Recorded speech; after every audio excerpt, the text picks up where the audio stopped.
Microphone check 1 2. Check.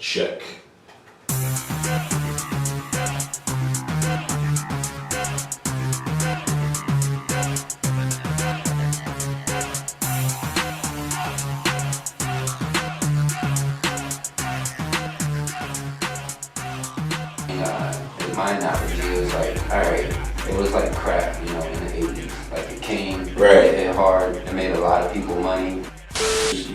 I could be playing like something not to shake your ass to, but they shaking their ass, Like, religion, to me, I don't believe in religion. I don't believe in religion either. Religion equals division, right? I've been averaging about 150 shows a year, with whatever artists I'm working with. So it's cool. The more you flash, the more they own you. The more you flash, the more they own your ass. Yeah. Welcome, podcasters, to another episode of Level 1 Woke. It's the first step to waking up. Today, we got a special guest and a friend in. Hey. Strizzo, the DJ, the producer, the manager. The everything. The everything. The freshest motherfucker y'all know. Can I curse? Am I supposed to keep it clean? It's explicit. We encourage free speech. Okay, there's cool. There's no filtration. Y'all would have had to bleep. Y'all would have had to bleep censorship. me. Yeah, right. No censorship. You had to just bleep me just then. Okay. But yeah, he's in the house before actually he goes out and finishes the last 3-4 shows on his tour. So yeah, spring tour 2019. Myself on the ones and twos with one of the top 5 independent artists in the country, Second Chance. Shout out. Who the real Second Chance 813. Yeah. Look him up on Instagram, follow him. Yeah, Second Chance 813. That's SECKONDCHAYNCE 813. So for the people that just gonna spell it Second Chance regular, nah. But good thing is, man, the movement has gotten to the point where as soon as you put in a SECK, it's popping up. Yeah, so that's what's up. Man, people out there searching. That's it. That's what it says. That's what it shows. People out there searching. That's it, man. Shit. So yeah, thanks for coming in. I know you're leaving in a day to go out to Albuquerque. Yeah, man. We fly out. Today is Monday. Yeah. We fly out on Wednesday morning, and we're gonna go finish up the spring tour. And the energy been crazy, man, around the country, from the East Coast to the Midwest, all the way to the West. Where are you getting the most love from? Which spot you feeling the most? Man, we killing the East Coast and the Midwest right now, and we actually starting to pack them out in the West. Nice. It's like one of them things where, see, the West kind of like, well, they ain't really coming, and then they actually see that and it's like, okay, so let me grab my tickets now. Yeah. But we sold out Idaho Falls, sold that one out. It was crazy because it was one of those situations where like that town didn't think we was like really coming there. And I seen videos of a lot of these. I follow you and Second Chance on Instagram, Ugly Squad, all that. And so like videos. A lot of people, I guess it was a couple people in the town that was telling them, oh, they're not gonna come out here. And then we did a live like from Idaho Falls. Next thing you know, they sold out all the tickets, man. And nice. That was crazy. Yeah. That was crazy, man. But Vegas was dope. They showed us so much love. The hospitality. They let us stay out there another 2 days. Nice. And they're like, all right, that's a rebook right there. Oh yeah. The owner was like, look, I'm bringing y'all back in the fall. So yeah, we here, man. That's one of the things, because actually the last show that I went to of one of yours, that everybody was there, Second Chance. And I think it was in Lakeland, maybe Mason's Live or something. Yeah, at Lakeland. And it was like, it's like you were saying about the owner. Is like you seem to find like some cool ass owners, because Buddy was out there burning and shit. Like they was cool. Like well, you know what? Because what it is starting from Live Fast Entertainment, our booking agency. For me, that deals with the production people and the owners directly, and then for Second Chance, we the vibe just comes down the ladder. Yeah. You know what I mean? So by the time it's showtime, the owners are comfortable because they're like, okay, well, we know these guys, they showed up, they did what they supposed to do, and then we rock out. And then it's like, okay, so why even be uptight? You might as well just come on out here and just Participate. Have a good damn Don't time. hate, participate. That's it, man. Just. Yeah, the shit was awesome. Even the head of security at that night was like, Yeah. they were cool. Yeah. They were on their shit, but they were like cool. Mm-hmm. I was like, all right, this shit is mad chill. Because you know what? Because we just get, you know, like, unless you came there to start problems, it's like we just give it like, okay, from security all the way down to the crowd. Like, look, man, we all human. It's all good vibes out here. Exactly.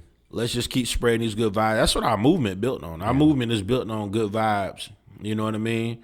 None of that Lil Jon in the club crunk shit. Nah, I mean, so you know, like we as you know, we play that kind of music. Sure. But by the time we playing it, everybody's so comfortable with everybody. Yeah. We just make it like it's just one big. But family. DJing is like he's the party. He is like Right. he gets people moving. Right. Like I've seen you. I've seen performances not do well, and I've seen you move the crowd more than people performing does. Like, Right. I'm like, all right. Right. And you can tell, you can see the experience from doing it when you watch you. Yeah. When somebody watches you. Well, I tell, you know, all the DJs out there, man, you got to be able to walk into a room and nobody dancing, and you got to make them dance, bro. I've been in situations that's like that, freestyling. man. If you're getting signed by a company, you got to go in there. Man, I remember one time we was in the middle of the desert woods, if that's what you want to call it, in California.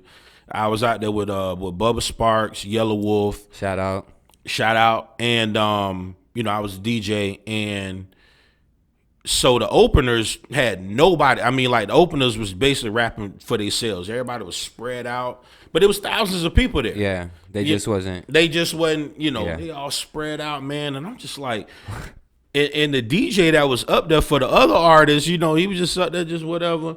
And so it was one of the things where, like, okay, now you got the two headliners. Mm-hmm. You know, what are you gonna do to get these thousands of people in to see? You know, you know. So I just got up there and you just take control of it, man. Get them moving, bro. That's that old school in me, man. Yeah, I know? seen it. Nah, that shit works. It kind of puts you like Kid and Play House Party, like you Right on some authentic, like, all right, yeah.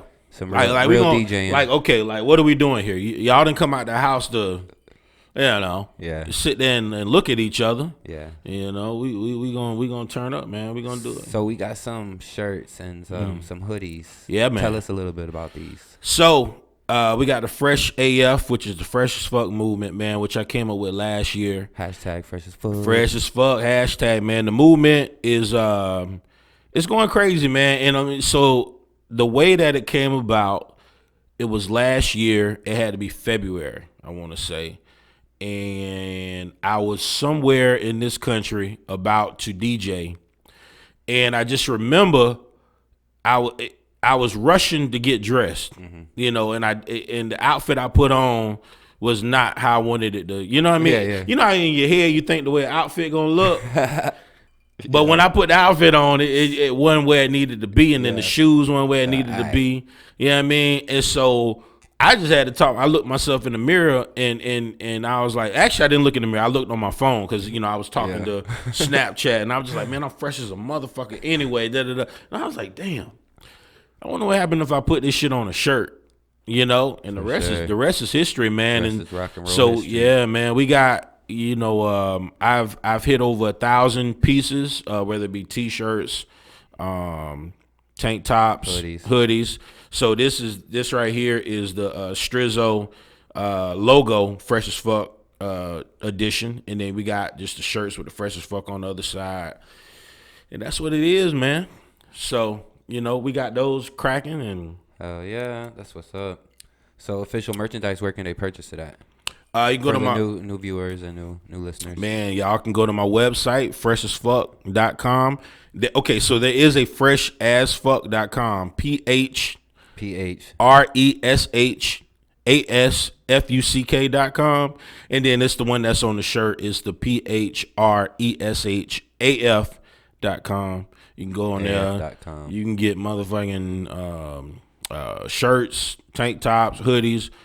Music right now you can't though, because when I'm on tour I take them offline, just because what happens is even being an independent, you know, it's like even when you tell people, okay, email my people, they still gonna motherfucking like be hitting your inbox up directly and shit. sure. So whatever it is. So got you. Yeah, that's what it is. But yeah, man. So we here, we vibing Tampa, and also he DJ Strizzo on YouTube. His music's on what do y'all got? Everything shit, Second Chance. man. Y'all are on iTunes, Spotify. You got a Spotify channel? I got a Spotify channel, so STRIZZO for all the new people, people that have been following my movement since 2004 when I put out Lolo, which was huge in the clubs. Do Your Dance, Sweat. Oh my a lot gosh. of those. Sweat was like what, 7, co-produced. 8 years ago? A lot of those were club. Club bootleg. Which is still getting a lot of radio love. I know you had one with Lil Key. Yeah, so co-produced Bust It Wide Open. Yeah, but which hit number 1 on radio. It hit the top 40 on the Billboard chart. Nice. It's the gift that keep on giving. That Tampa shit. Oh man, let me tell you that was one of those ones that like people was like didn't think that it was gonna do as big. A couple of those videos got over 1 million views on YouTube. Oh, for sure. Like the first promo one we did, viewed. the first promo video that was out on YouTube was me standing up on a Hummer.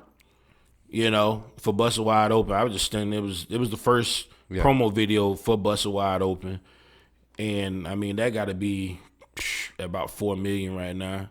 That's dope. for the movement, for being independent, having millions of people like love the music. Obviously the clubs, everybody in the club, especially in Florida, especially know who I am, and to be able to get booked internationally, with all the people I'm affiliated with, as well as get booked on my own strength, is awesome too, man. Yeah, so that's dope. The work. Yeah, man. And the tour was, I was looking at the list. It was the overall list that I seen. I think it was like 20 plus venues or whatever, something like that. Man, I seen a lot of dates. So for the last 5 years, I've been averaging about 150 shows a year, with whatever artists I'm working with. But now I'm working exclusively with Second Chance. It's either like I'm working with Second Chance or I'm doing my solo stuff.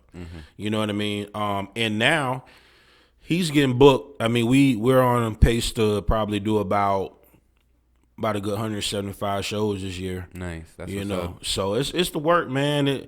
It's definitely a job. Don't get it twisted. I mean, it ain't party every night, which a lot of people think that's what it is, man. But we can't get right into town and land and I mean, you can, but you're not gonna sustain. It takes a toll. Oh, for sure. You definitely can't just like jump in town and get high as soon as you. Yeah.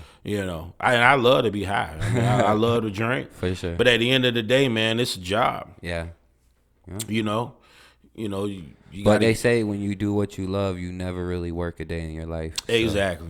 It's a job per se, but Exactly. it's a dream also. It's like when you get there and you have an itinerary, the worst thing you got to worry about in any situation is not being on time and like some like faulty equipment or microphone or some shit. Yeah. You know what I mean? Other than that, I mean, shit, you check into the hotel, and you go, you do your meet and greet, and you go do the show.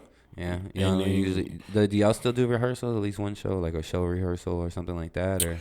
Nah, not no more, to man. the point you're like, we walk out there, boom, lay it down, and so we got elevated, we got next like level shit. So we got like 3 different shows right now, and we just know like, okay, so all right, well tonight we're gonna do this show, and then we have like a more condensed show. I mean, that's pretty cool.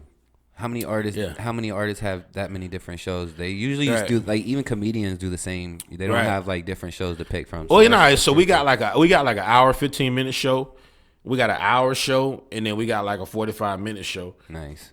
And we just and then so some nights is best just to hit them real quick instead of doing but all ages shows, we don't hit them with a lot of the the stuff that you would do in the 21 and up shows, Yeah, you know.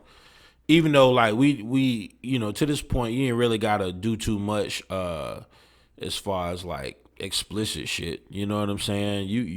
You know, but it's still stuff you want to keep the kids away from. You know what I mean? Yeah, for sure. You know, like, because when you pull chicks up on the stage, they want to ass clap, and you know that's just what they just feel like they want to do. That's it. That's what they there for. That's what they came for. That's what they do. You know, they ain't trying to get on stage. We don't tell them to ass clap. They just it's already ass clap. You know, it's already indoctrinated. In right. them. And then you know, like especially people that have been following the strizzo movement, they just automatically think.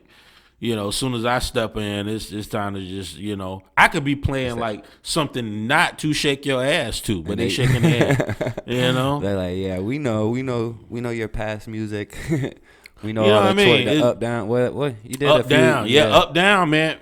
Shout out to up down. That's still, and you know what? I'm actually glad that up down never went mainstream radio. Because it's still to this day getting like literally over 15,000 streams a week. That's what's you know. Yeah. And what happens is when songs go like commercial, people get tired of them. Yeah. And they're like, man, I don't want to hear this like shit. Super majorly, right? So everything you boom real big. You know, like shit boom real big. You make a lot of other people a lot of money. Right. It's like from you know, from the clubs to the promoters to the DJs, it boom real big. But then when the song like it's like, oh, this, you know, so, but Up Down is one of the records that never went like mainstream. So it just keep boom, boom. That's where the money's at, the streaming. That's it. And if you don't go mainstream, you're not making all these corporations money. And you getting fame, but you getting a little bit of money. You stay under like that, you might not get as much fame, but you get more money. Exactly. And I tell people all day, I tell people all day, would you rather get 4 million like up front, like right now, or would you rather make a million? Exactly. I just said million about 8 times, so you know. And then you know, I'm gonna take the 8 million over the 4, of course. But you know, so many people are quick. Let me get the 4. But what you need 4 if you're getting $1 million already? Do what you got to do. Like, hold it down. Yeah, in the long run. Bro. It's some artists out here. I ain't gonna say their names, but there's some artists out here right now. Matter of fact, there's a very popular artist right now that just signed a deal with Atlantic for $4 million for 5 albums, which is stupid. Wow, which is very stupid. Wanted to grab that money. You know, he wanted to grab that money real quick. Okay, cool. I think I seen Instagram of him over there too, so I probably know who you're talking about. You know what I mean? It's just like. So you grab that money real quick, you know what I'm saying? But that's a lot of work. It's like if you just did it yourself, you already got the fan base. Yeah. They giving you that money because you have the fan base. Yeah. You know what I mean? You already got the fan base.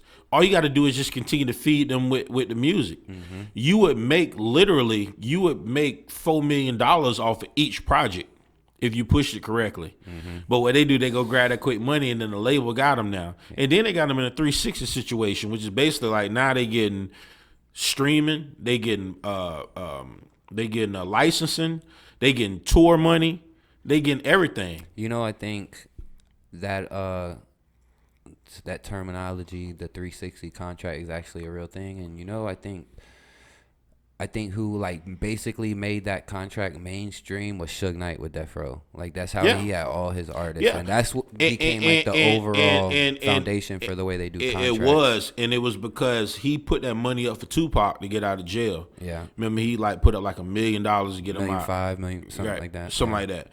So when he was like, okay, I'm gonna put this money up, but I need a piece of everything. And everything. Dude, Pac was driving leased cars, living in leased houses, didn't really own. And Pac, and Pac, don't get it wrong, Pac was making a lot of money.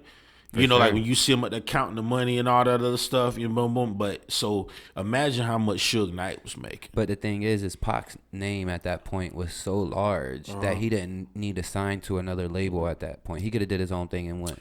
He didn't have that money. He didn't have the money to get out of jail. And Suge Knight didn't put that money up either. It was given to him by I forgot. Y'all can Google it and look it up. But his buddy from Interscope gave him the money. They couldn't be Jimmy Iovine? I think it was, and he couldn't be like associated with all that at the time. But he gave Suge the money to put up for Pac. Right.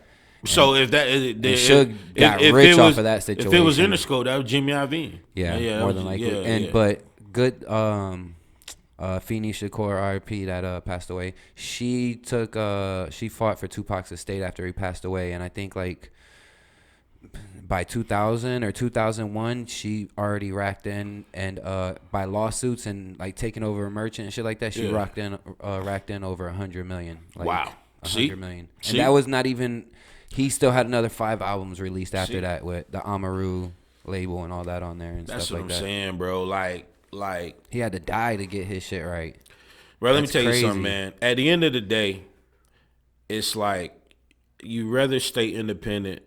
You know, go out there and make your 6 figures a year. You know, you still living a real good life. You know? Yeah, I mean, you know, I guess if you really into, you know, flashing for the wrong people, then cool. Me, on the other hand, it's like, I done been to that point, man. You know what I mean? I done got in trouble with the IRS before, so. Yeah. You know? I mean, so it's cool. The more you flash, the more they own you. The more you flash, the more they own your ass. Yeah, you know? I knew somebody growing up. His pops, they were into like printing money and shit when they were younger. Him and his brother, and like they did it so perfect. It was before all the fucking labels and the money and all that shit, and it was like late 80s or some shit, early 80s. And him and his brother, and he told his brother, you know, keep it low, don't be doing this. Dude went out buying yachts, houses, Ferraris, got booked. All of them got booked. Like he got out in like the late 90s and started another printing company. Yeah. Well, I mean, bro, it's fucking crazy. You look at the most successful people in the music industry, and what you'll notice about it is they all vets. Mm-hmm. Diddy, Jermaine Dupri, Jay-Z. You know what I mean? Kanye. He off his rocker, but Kanye been around for a minute. A lot of people, like a lot of music heads, like they're music heads, but they don't even know. Like he was producing like what H to the Izzo, like he was doing all that. T.I. Genius, you know, people like that. Those are the ones that are continuously winning. Vets, you know, past 40 years old, but Snoop, all those, you know. But the reason why they keep winning is because they went through that point of like, okay, let me just ball. Right? Then it's like, okay, so all that balling don't get you nowhere. But they outlasted it. Yeah, they outlasted These it. New artists ain't. Exactly. You know what I think about? I gave somebody. Let me go pop all the Zans that I can, bro. And then they dying. Like, bro, I was like, this is way too much of a. And then they wonder why us vets are the ones that keep winning. Exactly. It's crazy because that era that, you know, y'all didn't have to go through that pill era. It was a different era at that time. But my opinion on mumble rapping, my analogy is like, all right, it was like crack, you know, in the 80s. Like it came, it hit hard, it made a lot of people money, but it just destroyed a generation. It didn't make them money though. But it destroyed a generation. Right. And that's what it's doing with hip hop. It's fucking shit up, bro. Right. There's no message in it. There's no real message. It's like you got content. It's like you got that gap of like say 13 to like say at most 22. Mm-hmm. Maybe let's give it up to like 24, right?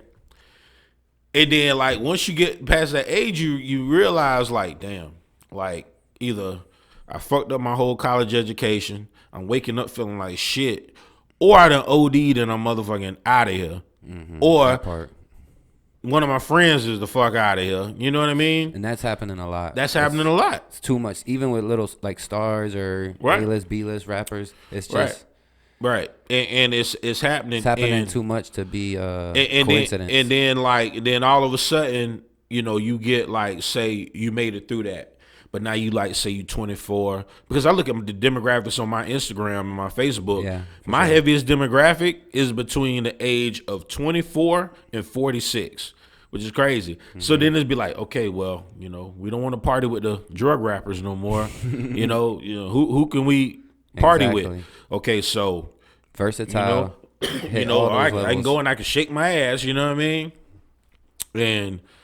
And then, you know, like Diddy and them is like, okay, they stay relevant because they keep good content out. and they got liquor. Yeah. You know what I mean? And it's like these are things that are like sustainable. You know what I Over mean? time, You look at like Gip with Goody Mob, weed. We all love weed. Everybody. I'm high as shit right now. Shout out. You know what I'm saying? And so it's like it's like things like that are sustainable. You know, people gonna always drink. People gonna always smoke. People have reasons of being like, okay, I'm gonna go sober. Cool, right? Or you got people like myself that can just balance out the shit and just know when like I know when to say like, okay, I need to stop. Like, okay, Yeah, for sure. all right, That's a lot of people's problem nowadays. They Right. can't find that balance Right. or that medium when to not do something and give Bro, it a rest. come on now. I know you have. I have. You hang out with a chick, and she just want to drink until like it's like, okay, You we're not- fucked up. Yeah, we're not Yeah, having you fun fucked anymore. up. Yeah. Let's have another one. Like for what? You're already there. Yeah, we already like what? Give it 10 minutes to kick in, bitch. Right. Trying Like to have another shot. Right. Like I you know. analyze and I think about people like that, and I'm like, yo, Bro. she's got to be. Why is she? We getting so drunk? we get to that point, bro, and it's like, and I've been there. You know what I mean? Like now, man, I'm about to hit the 40 mark, bro. And so I've partied. I mean, obviously, you know, I DJ'd in all the main clubs in Tampa, all the main clubs in the Bay Area. Ex radio personality. Radio, too. I did radio for 10 years. So I party on all levels. I mean, I've been that guy, even though I've never been a person to be out there coked out and all that other stuff. I've been that dude that has gone to the parties and like seen the people, you know, got them what them glow sticks and shit, man, all this shit. And shit yeah. I done seen all this shit, man. And then like you hang out with the chicks and they like completely fucked up. Yeah. You know, and it's incoherent to a point. Like, yeah. Let's have another one for what? And they so friendly though. Right. I God. went to one of these. I mean, I've been to a few of them, but the Yeah. first time I ever tried Molly, which was the only time I ever tried Molly. Oh but my God. yeah, I mean, I could have walked out of that party with a fucking quarter ounce of Molly. Everybody was offering me so Yeah, much if I bro. wanted to. Man, I let me left tell with you. bud that wasn't mine. Like I was like, all right, cool. Somebody just gave me a sack, like walked off. It was mostly females. It was awesome. So I did Molly probably about 4 times in my life. The first time I did Molly, I was in Vegas. True story. I was in Vegas. I partied at the Lexor Hotel, which is the hotel shaped like a pyramid. Where Pac stayed when he died. Wait, that yeah, night. that night. Yep, exactly. So stayed Crazy. at that hotel, and actually I stayed at the Hard Rock, but I was there partying at the Gotcha. Lexor. Met these Canadian chicks, bro. Ooh. Oh, let's hang out. We got some. Boom. Okay, Bet. cool. Bet. All I know, bro, is I woke up in my hotel room at the Hard Rock. All I remember is getting in the cab with them. So they were like, oh, God, we'll go to Hard Rock. So I woke up. I was in the bathtub, no water, with all my clothes on. And I'm just like, this, you know, and then like, you're like, wait, what? right. And then the other time That's it some was, hangover shit. yeah, bro. man. I was like sitting there Pretty awesome. and, you know, wake up and, you know, like obviously the chicks they was in the bed. I was like, what the hell went on? You know, Like, whoa. you know, so. I like got up to use the bathroom, took Right. a piss, and just sat down. Right. in the I tub mean, and fell but asleep. at the end of the day, that shit ain't fun. You're like, damn, my night was supposed to end way differently. You know what I sure. mean? You know, remember you ain't when- got to get fucked up to have fun. You don't, the man. moral, for Eh, sure. You know, it's like exactly the moral of the story is, and what's happening. it would have been way more memorable if he wasn't fucked Right, up. Like, yo, exactly. I know what I did last night. Yes, but since I you don't, had 2 Canadians. You know, like, I could have had stories to tell the grandkids right there. exactly. Well, Once they were old enough. Yeah, once they was old enough. But yeah, so you know, this new generation of music, man. You know, it's you just hope that one day they figure it out.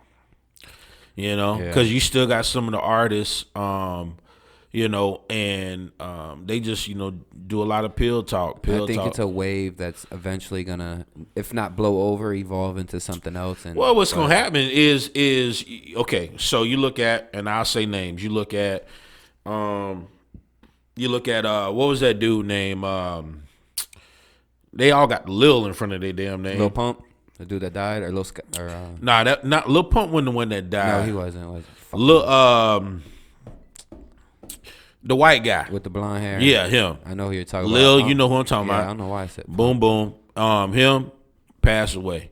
and then you got like, and then you got people that follow like, so that's in that whole like little ballpark, like 6ix9ine, for instance. You know what I'm saying? Now he know good and well, Lil Xan. all them, Lil Xan. Oh, Lil Peep. Lil Peep, that was that him. guy, Lil Peep, that was him. But all of them, yeah, Lil Peep. You know, and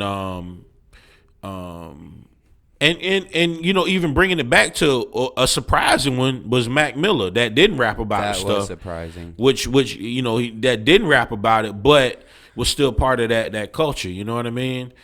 That's when I was like, all right, this is an anomaly. Like, it's happening way too much to be coincidence. Mm-hmm. Like, it's agenda that's being pushed. Like, Yeah. And I think every pill nowadays is laced with heroin. Oh, no matter for sure. if it's Xanax or what, everything they putting heroin in to Man, get let you me tell you addicted to something. shit. If you go out there right now and somebody walk up to you and be like, take this, and you take it, Probably got heroin in it. man, I'm telling you, bro. I got drugged one night, by the way. I did. I got drugged one night. And Like medically, like you went and found out what it was, or you knew. oh, so I was going to if I like you. So I like had these steps. So I was out, and it was a homeboy of mine that I knew. He was like, "Yo, try this." I'm like, Some okay, Molly water. bro. So I have never felt this way before, bro. Like I was tripping. So you know when you out and you kicking it, you ain't feeling nothing. You know, because you out kicking it. Yeah. And on my way home, you know, I'm still like, I ain't feeling nothing. It wasn't until I got to my condo and like everything slowed down. I was like, okay, so my body is all slow.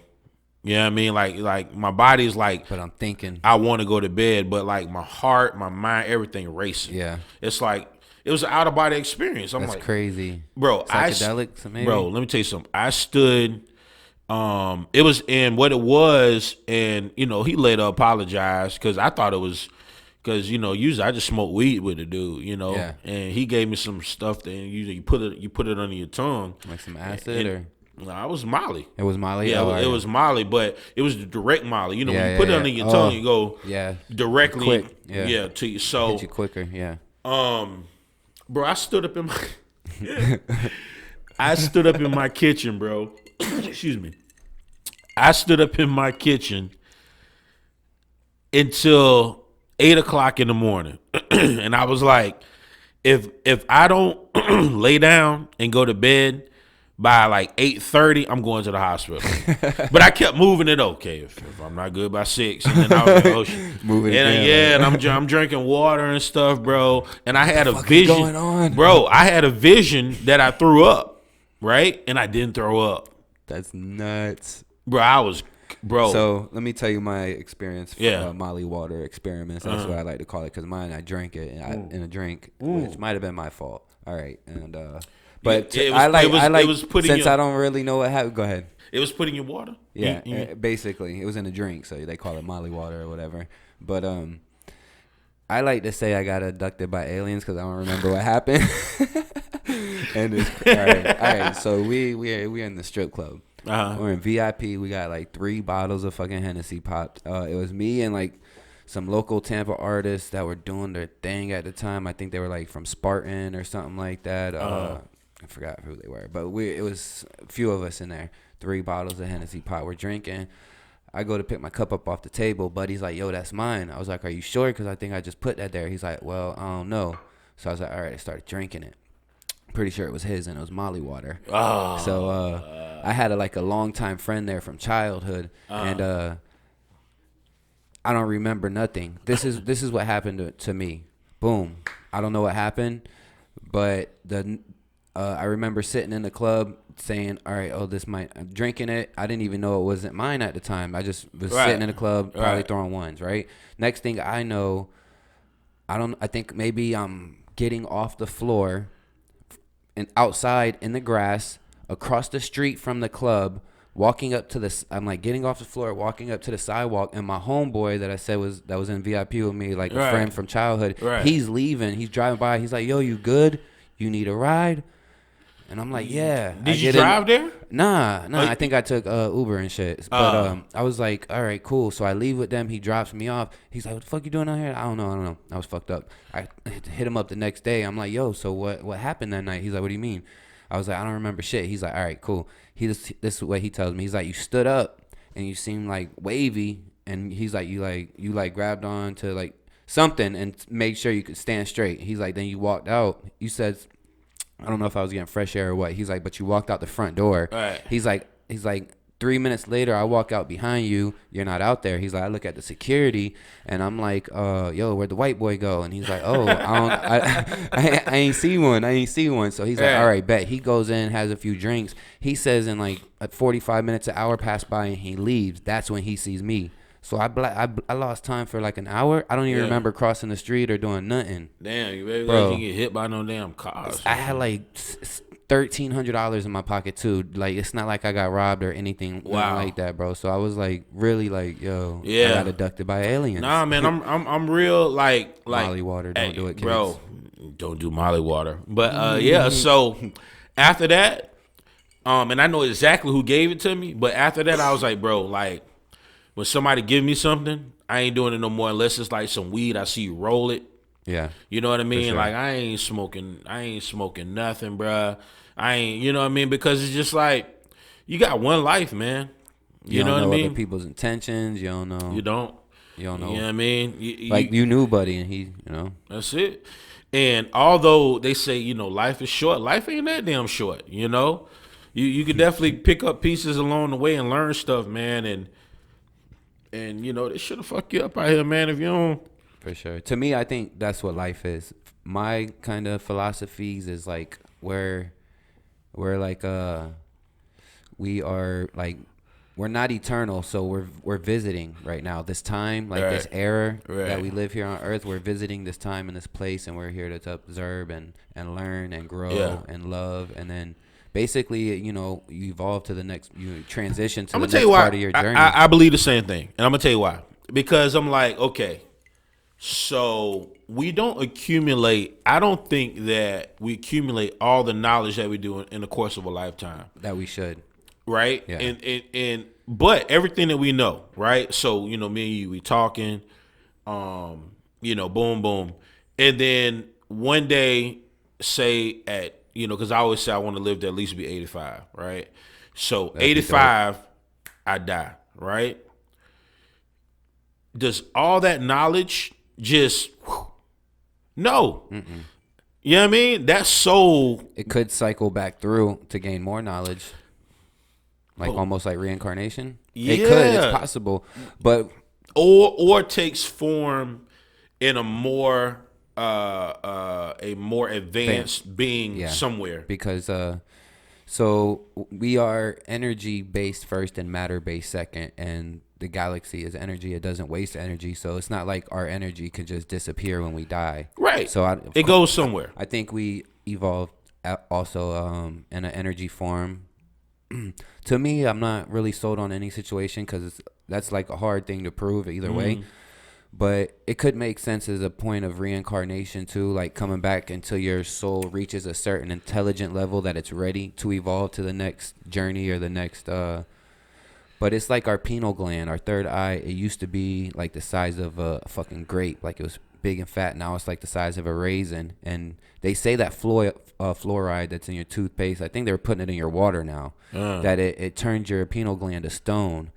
But that's like your third eye. And I think you got to evolve that to be more consciously aware of shit. And then once you hit a certain level, you're probably be out there building galaxies and shit. You never know. Yeah, nah. I mean, I just don't think I just don't think you accumulate all the knowledge you do in the course of a lifetime for it just to be like, okay, that's it. Yeah. No disrespect to any religion, but I don't believe in a heaven or a hell. That's just it's too story-ish, I guess. But I don't believe in your energy, I guess, being trapped in a certain place or anything like that. Well, I do think that if you live a life of scorn and you're scornful and you're evil, universal karma. I just believe that when you do leave here, I don't think that all of a sudden, like, you know, like all of a sudden, if you live such a negative life, all of a sudden it's like, okay, I'm happy now. Yeah, no. I don't think so, man. So if you want to call that, if you want to call that hell or whatever, I just think that you can't like be negative as fucking and think negative. After, yeah. Then all of a sudden, boop. Then I think it's situational. A lot of people that are, especially in like third world countries, that are born into negative lives, they don't know anything else, and like, they might not even know who God is or something like that. Right. But so I think it's situational on certain things, but it also makes sense at the same time. Right. So I feel what you're saying. Right. But to me, it's like this is all. There's dimensions, we live in a 4-dimension. That's why we see in 3-dimension and shit like that. That's crazy. So, it is. So I mean, it's crazy that fucking these planets are floating in the middle of nowhere. Like there's nothing under us if we fall out of rotation. But I mean, they're floating perfectly though. They are, and they're being held together by the gravity of the other planets. So right. So think about it like this: if we moved 1 degree towards the sun, we burn to death. Right? I'm talking about like one, I don't know if it's a degree, whatever you want to call it. One something. If we move at all, well, yeah, we're done for. We done for. Either way, if we away from it, we're gonna cause problems. Towards it, will cause more problems. Towards it, we burn to death. Yeah. Towards, say, another axis or whatever, we freeze to death. I agree. We're perfectly in the spot where we need to be here. Right. It's not a coincidence. It's not a coincidence at all. So, you believe in an ultimate creator, or what do you believe in? I believe in God, man. I believe that. Which God, though? I just believe in God. Because, Muslims, I looked into this, and the Muslim religion has more followers than Christianity or Catholic. There's like 3 billion Muslims. Like that's what that's what us in the United States don't realize. You go somewhere like Africa or places over there, you got white people, white Muslims, black Muslims. I'm talking about like Hispanic Muslims. Like that religion is huge. Me personally, I believe in God. I believe that the universe was created. I believe that you look at something like the dinosaurs, right? Humans lived when the dinosaurs were here. I believe mainstream science don't give evidence of that. They won't say it. They won't say it. But let me tell you something. I did hear this. They found 290 million-year-old human fossil footprint perfectly intact, and that's put us with dinosaurs. So that's a recent find. Humans, let me tell you something. Humans lived during that time. I believe that God did not like that creation. I think dinosaurs were just up here just fucking each other up. Like straight up. Like they were practice. Kind of. Right. Like, okay, is this going to be the ultimate humanity? Yeah. I think the Tyrannosaurus Rex was just running around. Because they were more dominant. They were the most dominant thing, probably. Tyrannosaurus Rex running around here fucking everybody up. Boom, boom, boom. And here's another theory after I get to this one, right? So, boom, boom. And then, like, it was just like, okay, this can't be like a thriving humanity, rather. Exactly. I believe so. And then a comet came, hit the Earth, boom, all dinosaurs, boom, boom. The Earth was dark for like 2 years or whatever, boom, boom. I believe humans, because they had to survive, they had to learn how to survive with the dinosaurs, right? Adapt. For sure. I think they like went up into the mountains and shit, and they underground, and they stayed there until the Earth was able, where it was, because obviously when a comet hits the Earth freezes over, like it does, frozen. Yeah, you know what I mean. And so you have to wait till it the sun has enough energy to go through the ash and debris from the comet, the impact. Right. And it basically blackens and blankets the solar system. We can't grow shit. Right. It's dark. Yeah. I mean, I mean, it can't. So. And then they figured out how to survive in that time. And then when everything decimated, then we started, just regular life. You know what I mean? And I think that there's probably still some, and so this was it. So when the comet hit the Earth, boom, right? Following. Everything on top of the Earth got fucked up, right? What about underwater? That part. We might have been mermaid people. You know what? All right. To support that, we humans lived in, this is some water facts. Humans lived in water for a long period of time. Why? I mean, you're in water before you come out of your mother. You're in water. We have semi-webbed fingers and toes. Right. There's humans right now in India, off the coast of India, that adapt to dilate their pupils at will so they can see perfectly underwater. We sweat water. The most precious resource there is water for us. We sweat it. That's shit. Babies, if you drop a newborn baby in water, it would automatically hold its breath and kick. If you do that with a closest primate to us, like the monkey, it would drown. We've been in water probably. Yeah. We have a thick layer of fat in our skin that's like insulation from water that keeps us warm. The closest primate, monkeys, they don't have that in their skin. They have it in their muscle. So I don't think we came from monkeys either. I don't think we came from monkeys. Let me tell you. I'll tell you my whole aspect on like religion, creation, or whatever, real quick. Religion, to me, I don't believe in religion. I don't believe in religion either. Religion equals division, right? It divides people, wars and everything like that. Right. I believe this. I believe if you're American, you're probably Christian. I believe if you're born in Japan, you're probably Buddha. I believe if you're born in the Middle East, you probably worship Allah. I think it's situational and it depends. It's like common law. Every law changes depending on what government, what country you're in. And I think it's the same thing with religions, because I think there's over 2,000 religions or something like that. Right. But it's like there's so many that I wouldn't, if there was a God and he was judging you on certain things, I don't think he would judge me based off of I didn't pick the right religion. Right. So I don't do the religious thing. But I do have a couple. I have Jesus portrait on my back. I was real big into reading the Bible, and I know it's good for, you can read, it's good for depression, and it's good, it boosts your spirit. You read certain passages in it, or whatever. So I mean, it's not saying it's not good, but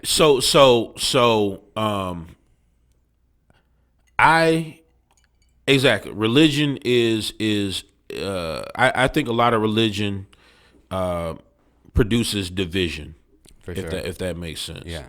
But I do think that I even want to lean more towards I know, because you look at our thumbprint, right? How many people in the course of the history of fucking history have been born and died? Think about it.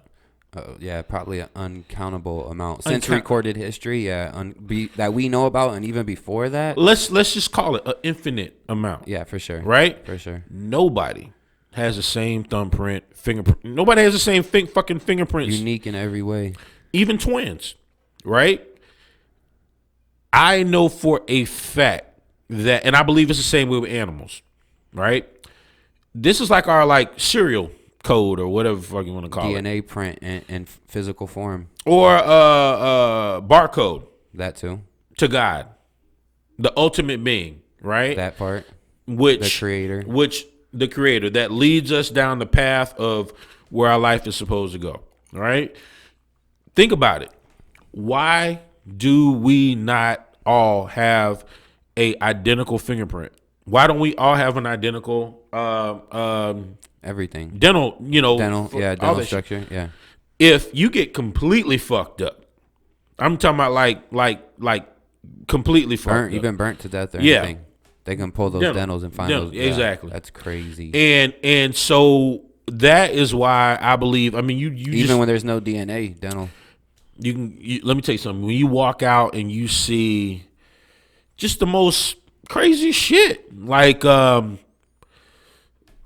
anything, a fucking bird, anything. It's like, bro, that thing flying. Everything has a purpose. For sure. I believe everything has a purpose. Yes. Everything has a balance, right? I believe in purpose and and reason, for sure.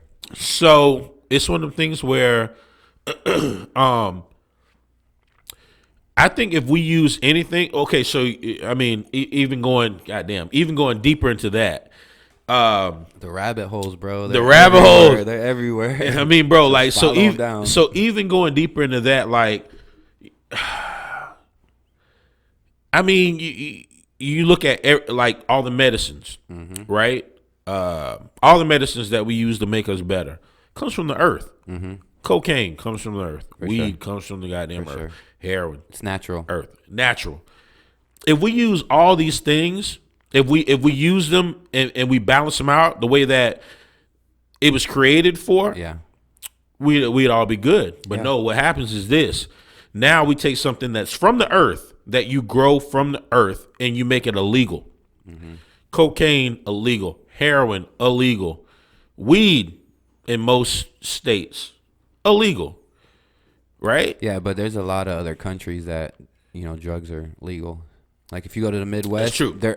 Alcohol's illegal, but you can do fucking crack cocaine, fucking heroin, whatever you want. So But and mainly here, yeah, for sure.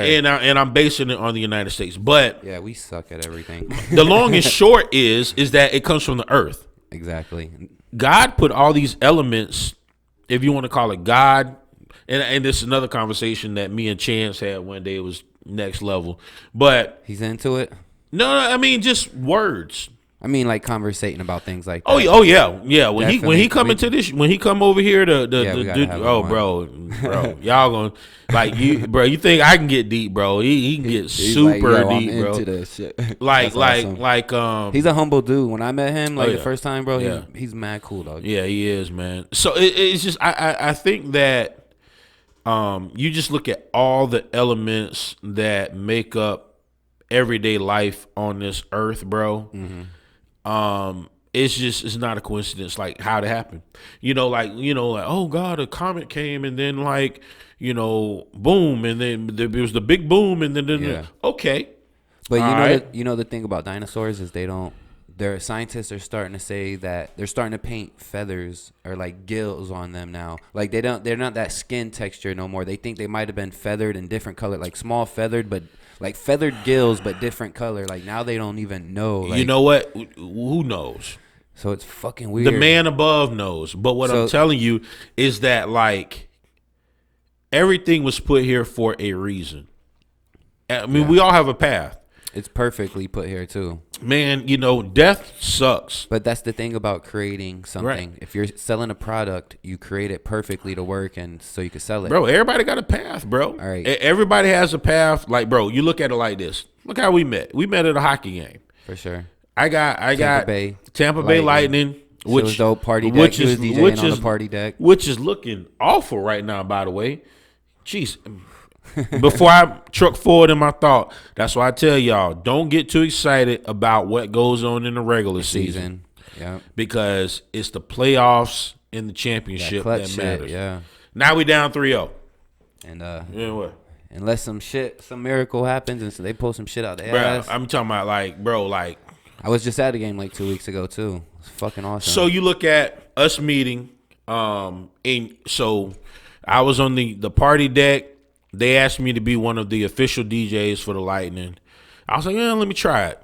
And the reason why I didn't do it after that season, was that last season or the season before? It was the season before. Season before. Yeah.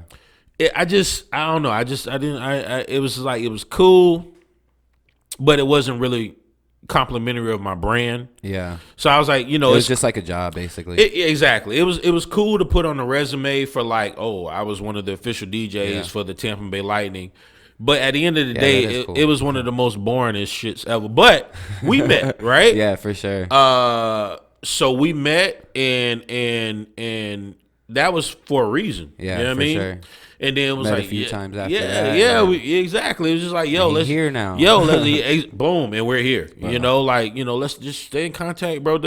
Yeah. And that's That not part. my chance, bro. And the last show you were at, I took some photos and I sent them to you, and he did give me a photo credit shout out on Instagram, which I thank you for, because after you did that, I got a follow from Bubba Sparks. Look at that. And I'm pretty sure it was like his real page. It was like Bubba Matthews' page. Yeah, So Bubba like, Matthews, like yeah. 100,000 followers. Yeah. I was like, oh, yeah. word. See what I'm saying? So thanks for that, bro. That shit was pretty You dope. see what I I'm was like, saying? all right, it's cool. And so that's not coincidence, man. And that's what I'm telling you. It's not an element that made that happen. What made that happen was a from up above, bro. Like, But you see a Second Chance documentary. I'm trying to do a documentary soon on some Tampa shit. I wanted to do something that I wasn't sure yet, bro, but I could tell you our story is a good story to tell, bro. a full story that should. It is dope, a good story to tell, man. And what? man. I also write. I do film scripts and movie scripts, and bro, I look at film festivals. I could put a documentary in a Florida film festival that come through every year, bro. Second Chance. That might be documentary something, yeah, bro. That because the way that me and him linked up a couple years ago was. It was crazy how it happened, bro. And for purposes of you may be able to make it into a documentary one day. I won't get into all the the weeds about it, but it was one of the situations, man, where when me and him went on tour together, it was different elements that came into play that linked us up to be able to make the situation what it is today. And again, I always say that was the man above. Yeah, that was God's work, man, because he used certain situations to put it where it's at now. I like to call it the universe works. It the is universe it is. Because I'm gonna tell you this, man. Back in the day, I made some mistakes like we all do, and I did I was in jail. I got out, and I was like, if you applying for fast food, you probably hit rock bottom for like most people and shit. And I've never worked fast food, and I'm like, all right, I gotta have some kind of job until I can get shit off the ground or whatever. And I applied for some fast food work, which the only reason I did, I had a friend there. He's like, I got you. If you need a job, I can put you on just to get money working until you get a couple weeks, you get something else. So that's basically what it was.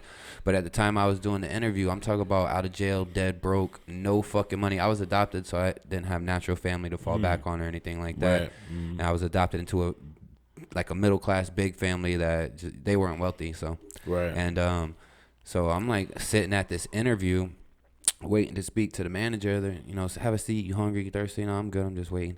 I look out the window. I'm not gonna say what fast food restaurant it was, but I look out the window and I see some shit blowing across the floor. I thought it was like some money. It looked like money, $5 bill or something. I go out there. It's a $50 bill. I pick it up. So I like to think the universe was, and not only that, I had no money. I didn't have Social Security. I didn't have birth certificate to get this job. I used that $50. Caught a city bus over there by St. Joseph, applied for my Social Security, birth certificate, all that, paid to get all that, caught the city bus home, and I had like $3 left. Like, it was enough money, and then boom, I took that in, got the job. I was like, all right, boom, in the right place. Universe, I thought like, all right, the universe is talking to me right now. Right. And that's what like helped me get other jobs. So that's what you call it. Yeah. You call it the universe. That's cool.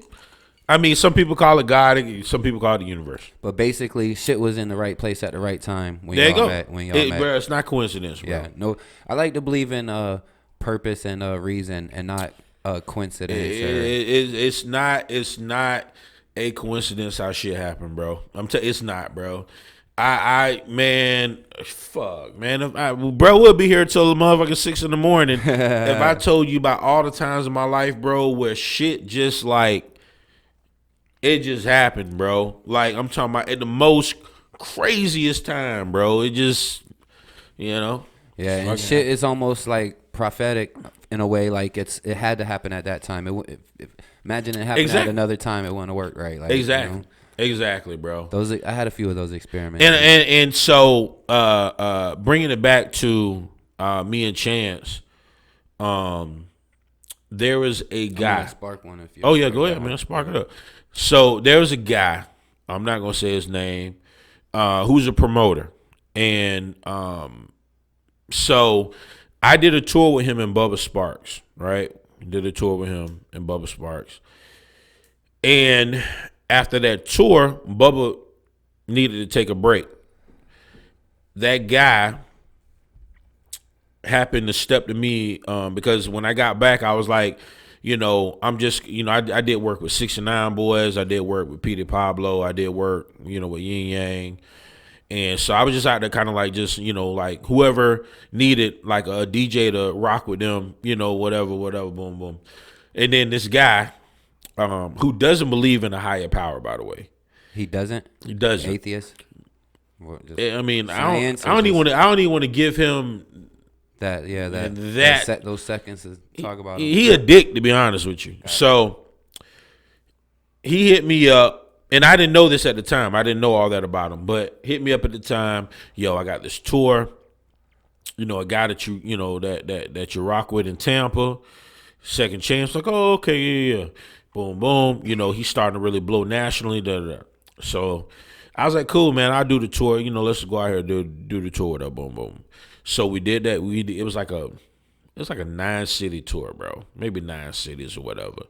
Boom, knocked it out. And at that time, it was one of them situations where I just kind of like, okay, I just did it. You know what I mean? Like, I knew my status. I knew that I could hook them up with certain venues that I went to with Bubba, Yellow Wolf, XYZ. Yeah, for sure.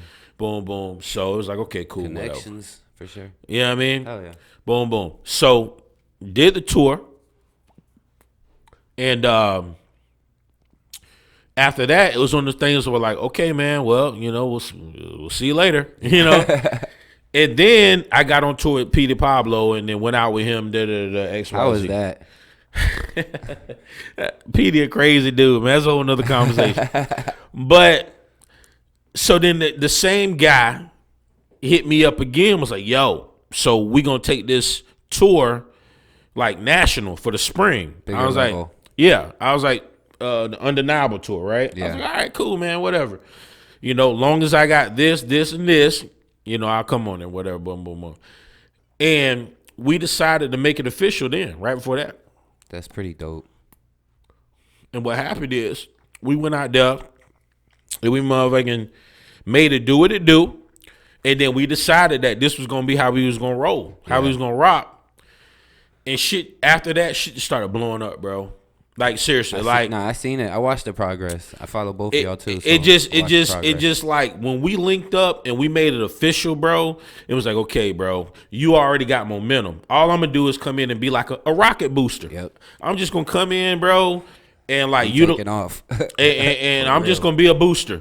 You be the rocket, I'm gonna be the support booster. Boom, boom, boom, and it just shit just started taking off, and then the guy who's not a believer of anything, the dickhead. I believe that God or the universe, or however you want to say it, used him to put us in that position. Yeah.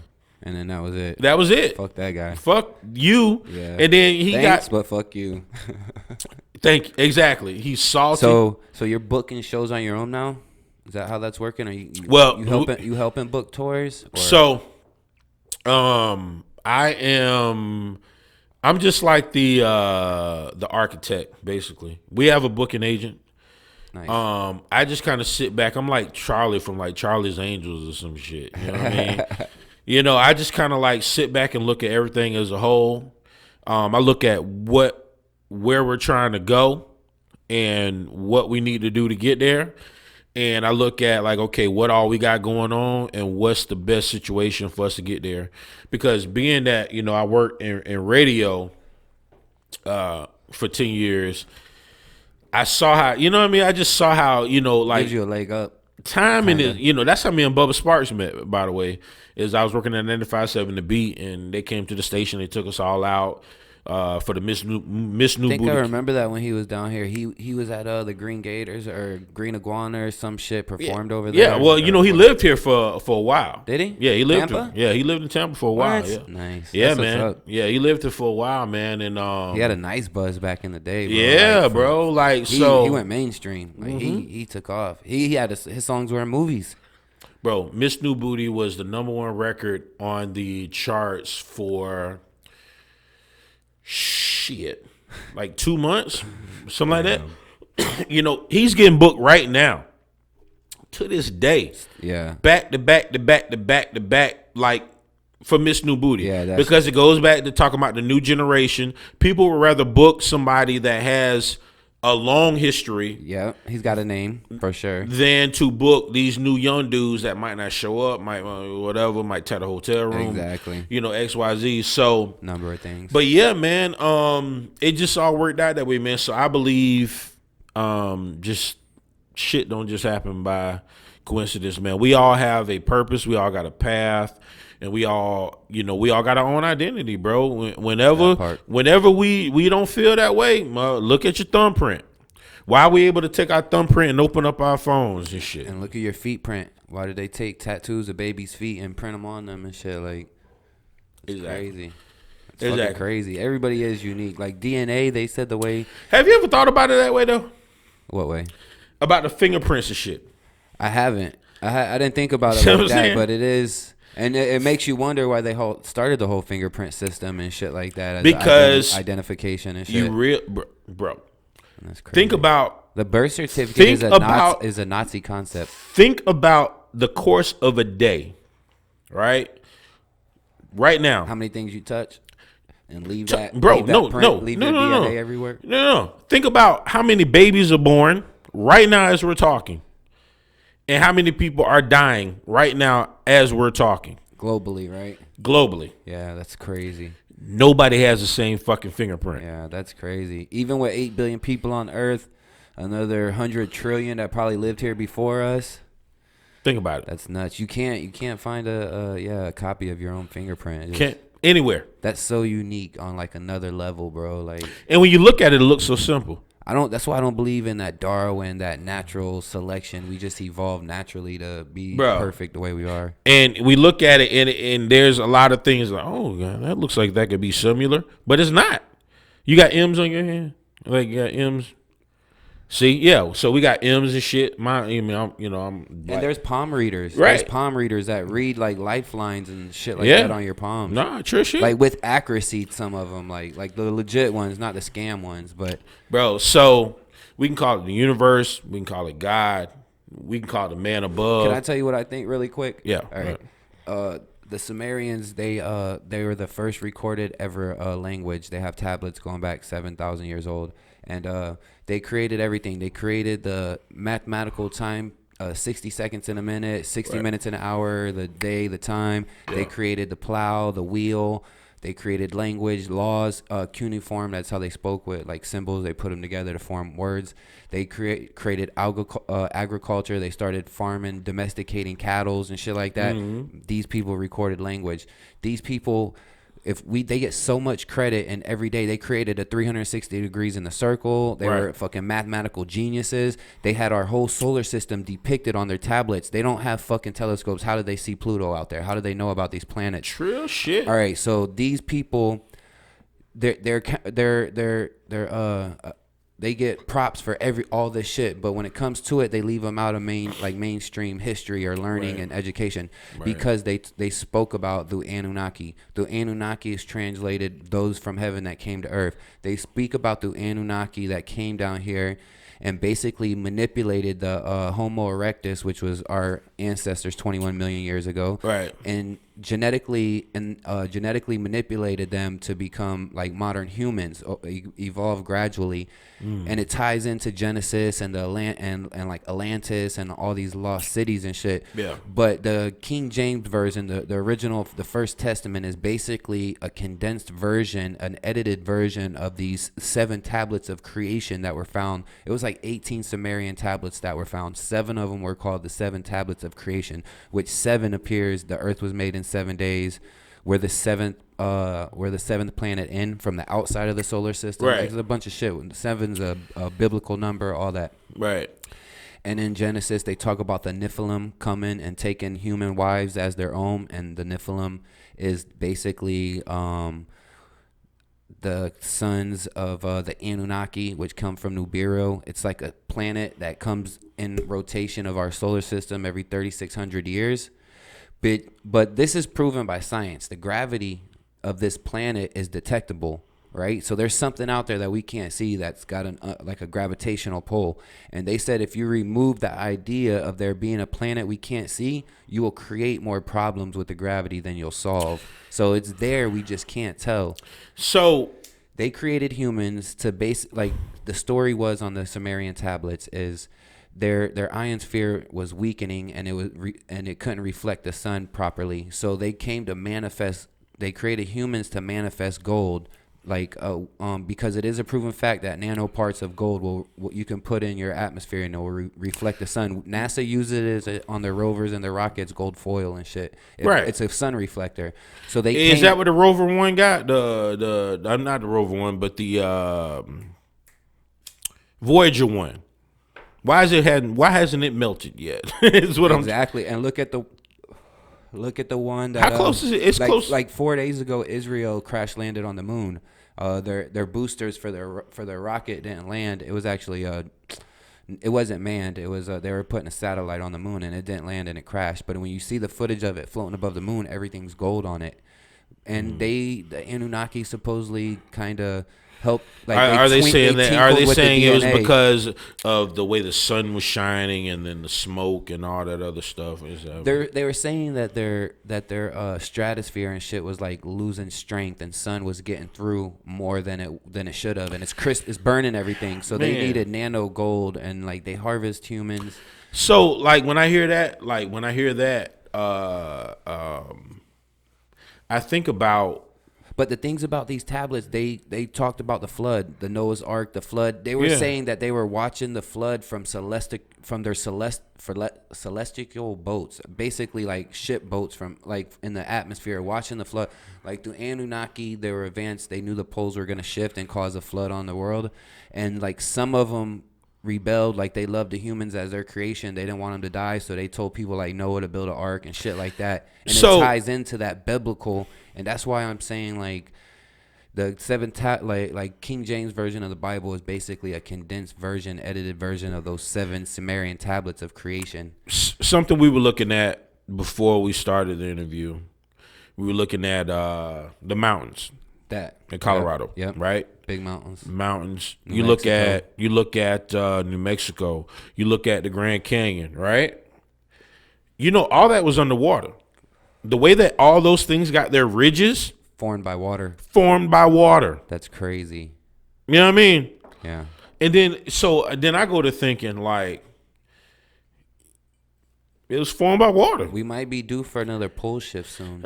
Flip shit around on us. So again. I'm gonna tell you, I think if we didn't build all the stuff that we built on top of where we built it at, the heavy shit right. would have been shifting already. Right. So wow, right, that makes sense. Right. I never thought about that, but you're probably right. You think about what rises every year.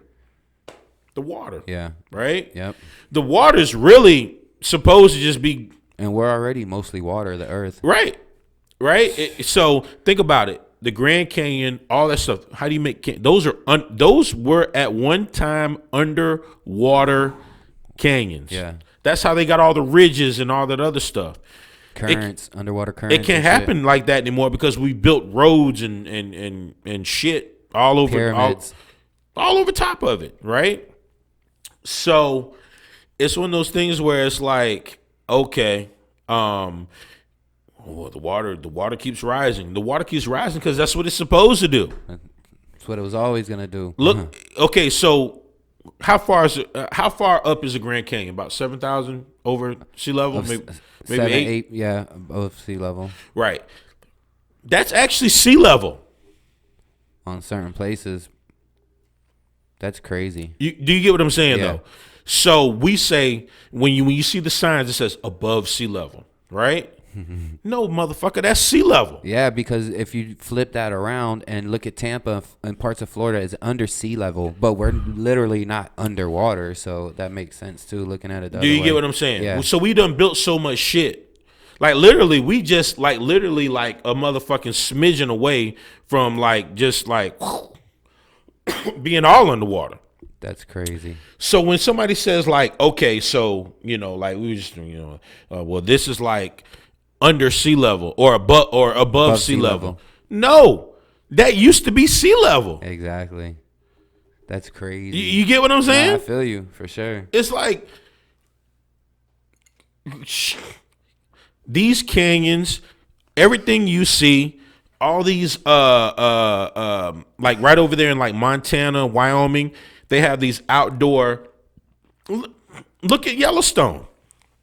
Yellowstone is a volcano. Biggest like unerupted volcano in a long time too, right? Mm-hmm. That's crazy.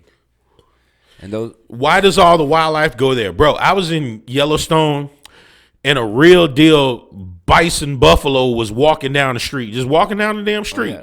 You know what I mean? Like, I know you've been to New Mexico and you said Bro. you was sleep traveling through, but wait, shit like that's out there too, like Bro. wildlife and shit. Like Mexico, bro, Albuquerque, that's exactly where I was. I was in the That's middle what of I'm the saying. shits, like, bro. So it's like you look at all these things, bro, and yeah, okay, above sea level, but technically that's under sea level, bro, because sea level is really supposed to be exactly where that shit is at. That just proves there is gravity for these flat earthers. Oh, for sure.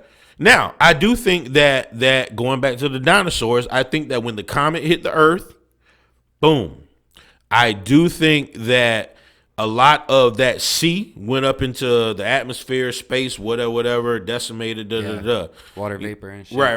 Could've And been. so that knocked a lot of the water.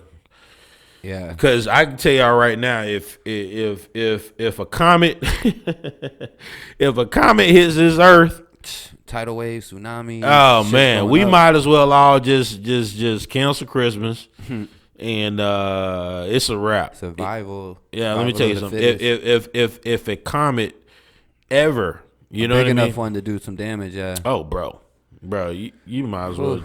You think there's wars now? Wait, book a Eli type shit. Let me tell you, bro. Like. First of all, I think if there was one even on the course, that they wouldn't even tell us. They would just like try They to would nuke leave. it. They would maybe. No, I think they just try to nuke it. They probably. They would at this point. Our technology is so advanced that they would know if they could nuke it or not. And if not, they would be like, all right, we'll build this little outer planetary space station that could house a few thousand people Right. until we And go then they back leave. for a few years. And then we they just come back find to out Earth later. when Then the all sun of it- atmosphere clears. And then all of a sudden we just like. All right, so check this out. Mm-hmm. What if that happened? What if we were, because even the Native Americans and the Indians wrote about how the earth was destroyed and brought back to life 3 times, like 3 cycles of creation or something Right. like that. Could have been floods, could have been whatever. Right. And so what if that's happened? What if we were so advanced at the time, at any kind of time, and we knew that cell phones a few thousand years ago, you wouldn't be able to dig one up. It would just bio deteriorate with the earth. But you'll see pyramids. They're not gonna deteriorate like that. So let's put shit in stone because they're not gonna see this shit that we have. What if they did have this shit back then? But the thing is when you destroy some shit like that and you build something that lasts, like the pyramids and shit, we could have had technology. Like bro, these dudes were. I've seen theories on how they were like levitating stuff with sound waves. Bro. Sound waves. Bro, let me tell you something, bro. I think That's that crazy, I though. think that we've hit a mental block in our brain, right? Third eye is shrunk. I think That if we pineal gland is shrunk. I think if we dug real motherfucking deep into some shit, we could probably make ourselves fucking float. Probably. You know what? I like to think our ancestors were way more consciously aware than we are. Like they were way more woke and they were probably more conscious on a level that maybe they seen in other dimensions. Think about it like this. Atlantis might have been the woke people. Right. And the rest of the motherfuckers weren't as woke. When the pyramids were made, there was no electricity. Let's just go over there. Yeah. No electricity when the pyramids. How did they No modern technology at all. How did they figure to put those exactly where they needed to go? In line with the stars? In line with the stars, in line with a whole bunch of shit. Right? They didn't have a space shuttle. They didn't have a space station. They didn't have no satellites. How did they do that shit? There's 5 visible planets by eye, but the thing is, and all they did was stargaze. They're astronomers, but the thing is why did they align with Orion's belt? All the stars that they could pick, why did they line perfectly with Orion's belt? Like Perfectly and those pyramids are found all over the world in South America, like the same type. I'm talking of about the pyramid. ones in Egypt. Yeah, The big ones. And now they're debating over the time how old those are. Now they think they're a lot older than the 4,000 or 5,000 years that they were dated. Do you see the size of the bricks? They're massive. That used to be a water too. There's water corrosion on some of those bricks. Egypt used to be with water too. Who lifted them? I think the Sumerians invented the wheel, and they invented rolling logs to move like heavy objects. But I don't think the Egyptians used that technique, because most of the kind of stone that the pyramids were built with came from like 500 miles away. But what they did do is they dug a channel, and they connected it with the Jordan River, and it flowed water straight past the towers, or the pyramids, and they floated a lot of their rockware there on rafts, which I think. But how did they lift it, and how were they able to make it so perfect? I seen theories that, like I was saying, that they use sound levitation, like sound waves, to levitate heavy boulders. Like, and I don't know if that's true. I don't know if we can still do it, but right. So I heard of. Okay, so and then it brings me to this. Okay, they did that shit, right? And how did it line up with the stars and all that other shit, right? Too precise too. Also, the degrees. I mean, the angles it was built, boop, bro. You can see the shit from space. Yeah, like it's perfectly. They were meant to be masterpieces for sure. Right. Still standing to this day. We'll have a motherfucking hurricane that'll knock down any man-made motherfucking thing, building, like house, right and shit now, like that. Yeah, I'm telling you, bro. But those are gonna still be there. That's message. You get what I'm saying, message. Bro? This shit is not like a coincidence, bro. Yeah, it's not a coincidence, man. And I think if I love that shit, like, yo, knowing you in the right place at the right time, bro. Like, If you're able to. I think, especially with social media, because we all do it. I would like to say that I'm not as in. I don't focus on social media as much. I know that where I have it now, I could post something and thousands of people see it. Yeah, right. For sure. But that doesn't make me like. What I had to stop doing is staring at the shit, like staring at it. Yeah. Because at the end of the day, whoever can like it is gonna like it. Yeah. Who's ever not gonna like it, not gonna like it. Whoever, so. It's like, and we've all been guilty of it. Like, you sit there and be like, refresh. Let me see who like the shit. Refresh. Like the shit. Boom. That part. And when we have a lot of mute time, we do that shit. Yep. You know what I mean? That's just what we do. Because our mind is boom, boom. But what if we like try to go deep into our mind like the fucking Egyptians did? Telling you, advanced consciousness. You ever heard of Elon Musk, bro? That dude. I think Elon Musk is one of them dudes that like literally some Tesla type, like Nikola Tesla type shit. Yeah, he ain't answer no text messages, bro, unless it's like about some real deal shit. Exactly. If it ain't about the money, bro. I bet you he sit up there and think of like this dude's fixing the traffic in California. He's digging tunnels, bro. Tunnel for traffic tunnels, and they're tunnels that are like they're like if plates shift, it's proof. It's like plate shift proof. Like it will shift with the earth. Like it's fucking crazy. And bro, he's about to fix traffic in California. Like dude is getting permits to dig holes in the ground, just test shit out. Like it's ridiculous. The world shifts every year, like literally every year, every day. Really. Yeah. We have a fault in Florida. What are we gonna do when a motherfucking earthquake hits Florida? Right? We going under. We're already under sea level, half of it. You know there's a fault in Florida. There's a fucking fault. Whew. There's a fault, like maybe not like right on, but like somewhere. I believe it's either in the Atlantic Ocean or the Gulf of Mexico. We're the only state in the United States that's surrounded by 3 bodies of water. I think it's by Mexico. There's a fault down there, and I remember. It's by Mexico, bro. Yeah. There was a San Andreas fault. That shit goes all the way through Texas too, though.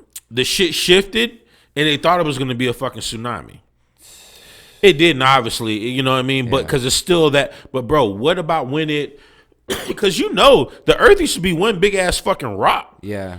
How do we get split into continents? They said, what was it called? Pangea. Damn, that's why I wish Brandon was here. He knows about this shit. He loves to talk about it. It was called Pangea or something, and everything was together before it split. Yeah. And when you look at the map and shit and the globe, like they kind of look like they fit together. It kind of makes sense. Bro, me and Chance was talking. Obviously we was just like loose. I mean, we was on it. We was just loose talking. Like, how do you even come up with name? Like, how did Tampa come up with Tampa? Right? What does it mean? And these a lot of these words mean things in other languages. Why do we Latin say and Hebrew and right? shit. Well, but Crazy. what I'm saying is like everything we're saying to each other. Why do you say this is red? Why can't this be blue? The colors. Why can't this be the pink? Names, everything. Everything. So we're speaking a language. Where'd it come from? You know what I'm saying? Like, fuck. Sprite. Scientists can't prove it. Scientists Sprite. can't What prove the where it fuck came is a from. Sprite? Exactly. Like, Right? like we really in this bitch. You get what I'm saying? Living right now. Right. Crazy ass right. time. Right. Like what? Like what is a Sprite? What is a lemon? We know what a lemon is, right? How the fuck did it get the name lemon? Who the fuck looked this? Oh, but things like that, like wordplay, you can follow back and trace, and you can. So you can trace back how a lemon came up with the name lemon. Yeah. Like anything that's been harvested, like I was saying, the Sumerians started agriculture, and they started. Why they call it a lemon? They started the grapes. They gave the name grapes, and Why? they started. Why they call it a grape? parsley? They named wheat. They named all of. Why I'm they not call sure it wheat? why, because the way it grew in certain areas, and only in that area, But this is the thing. But why did they call it wheat? They could have called it anything. Yeah, they could have called it anything. But I guess at the end of the day, you got to call it something.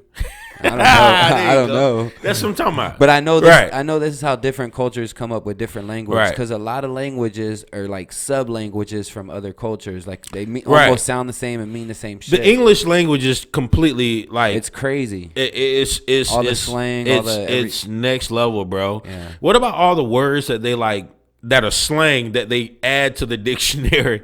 Right, and a lot of You want to know what's gonna make it to the dictionary in a couple years? What's that? Lit, I'm sure. lit, There's anonym, litty. lit to be having fun partying, or Yeah. to be on fire, or lit, or to be on Bro. lights on. Like there's gonna be, Bro. It's gonna be in one of those definitions, Bro, so, yeah. like true shit.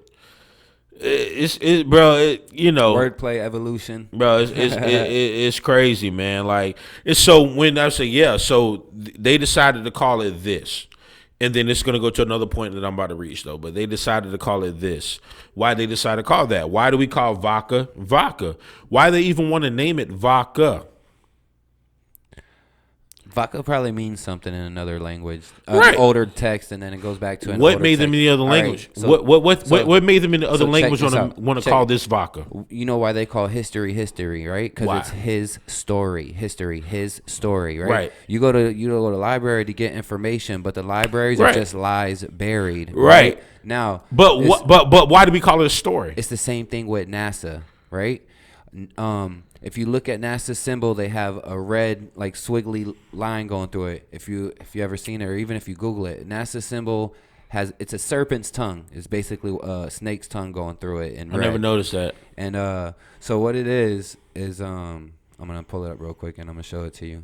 You'll see once you see it, you'll be like, oh yeah, that one. I have a very so when I get like completely next level, I be thinking about like how the words become like words. Why do we call that All right. vodka? See the red? Yeah. All right, that's the known NASA symbol, right? Right. The red is a serpent's tongue, right?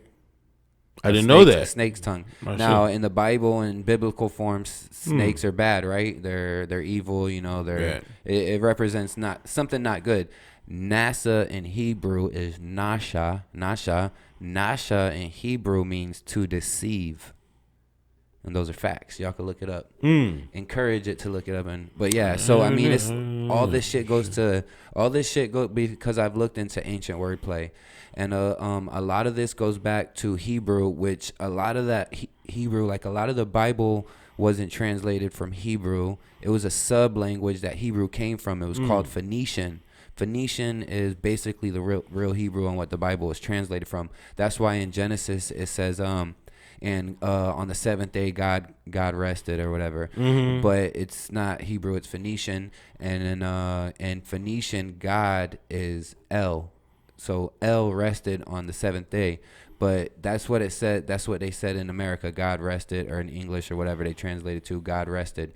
But in Phoenician, it doesn't say El. It says Elohim. Listen to this. It says Elohim rested on the seventh day. Right. Elohim is like cup.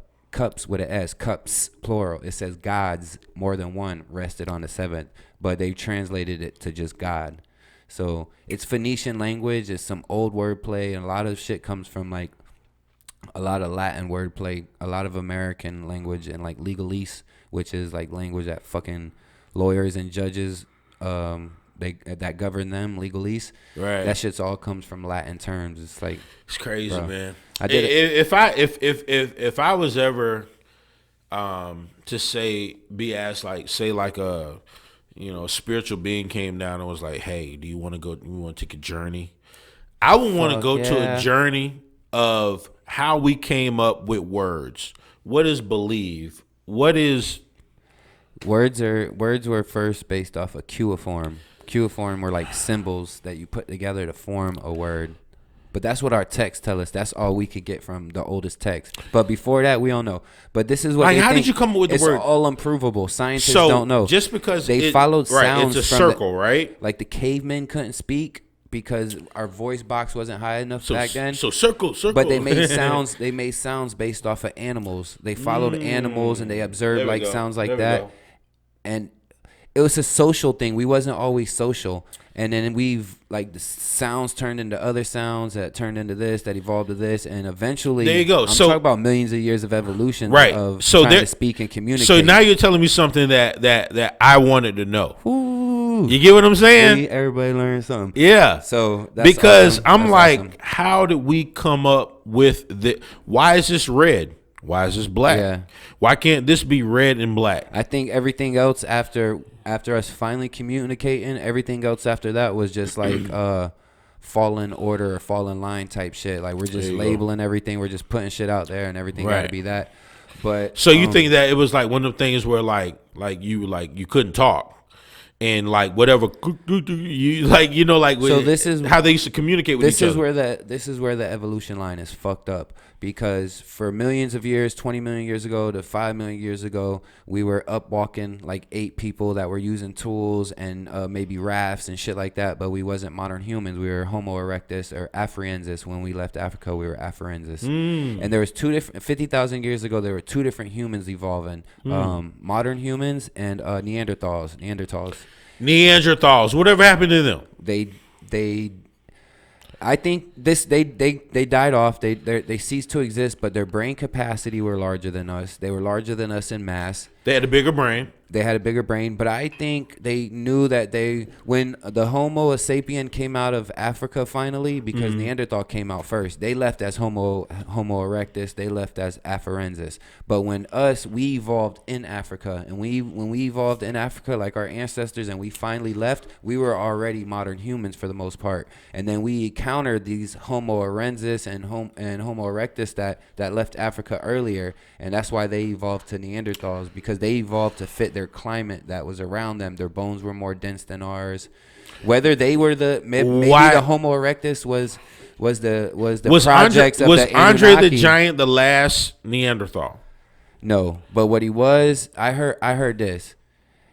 All right, and Neanderthals never died off. They interbreeded into our species. Like I was saying, when Homo erectus left Africa, right, they encountered Neanderthals. For every one Neanderthal, there was like 20 Homo erectus. So we outbreeded them. There's Neanderthal in you. There's like 3% Neanderthal in everybody, except for the natural Afro-Saharan Africans that never left Africa. And they evolved there, and they're still there to this day. They have no Neanderthal DNA in them. Are they a tribe? All. There's tribes. There's even modernized. But since they never left Africa, they're sub-Saharan Africans that never left Africa. That they have no Neanderthal in them, no DNA to this day. But we all have from like 1.5 to like 9% Neanderthal DNA in us. So we like outbreeded them, or they knew that they were a dying species, and either way, somebody had to take one for the team, because they said these people were like, these Neanderthals weren't like us. They didn't look, they weren't. Yeah, they look weird. Yeah. What we would call weird. Small foreheads, big eyebrow. Yeah, big ass back of the back heads. head. You wouldn't holler at them like this. So you wouldn't holler at no Neanderthal goddamn lady. Maybe they were raping the women and interbreeding like that. Because they were bigger, right? Yeah. But to get back to that, yeah. So, yeah, they were. And Neanderthals could take a lion down and rip them apart bare hands. Like, we couldn't do that. Yeah, modern humans couldn't do that. Like, these guys they wasn't fucking off, Andre bro. the Giant, They bro. wasn't, like, so hunter-gatherer. What was Andre the Giant? There's evidence that, like, 2 million years ago, that our ancestors were showing signs of emotion and cared for each other, because back then that's a gimme, like, take whatever life to survive. Like, you take what you got to take, you got to find what food you got. But there's evidence that broken bones that were found healed, like somebody broke their leg and it was healed and they lived after that and died. You can't hunt with a broken leg, so somebody's taking care of you, somebody making sure you survive till your bones healed. And then so there was signs of, like, all kinds of shit, like people with arthritis and signs that they had early stages of scoliosis and this and paralyzed and they couldn't walk, like, and so, like, they lived to be 80. Like, somebody was taking care of these people. So there was signs of us evolving to care about people millions of years ago, signs of controlled fire millions of years ago. And but there's still always missing links. They can't say exactly we came from this, and that we're, like, offsprings from the chimpanzee. Like, we split off from them, like, 25 million years ago or some shit like that. But I mean, if that was the case, then they say you got a tailbone. I don't know. Nah, if that was the case, then like a motherfucking chimpanzee would be growing into, like, us today. I just think that a chimpanzee was a motherfucking chimpanzee. They would still be evolving, right? Yeah. So you know what's going on? It was like they would like.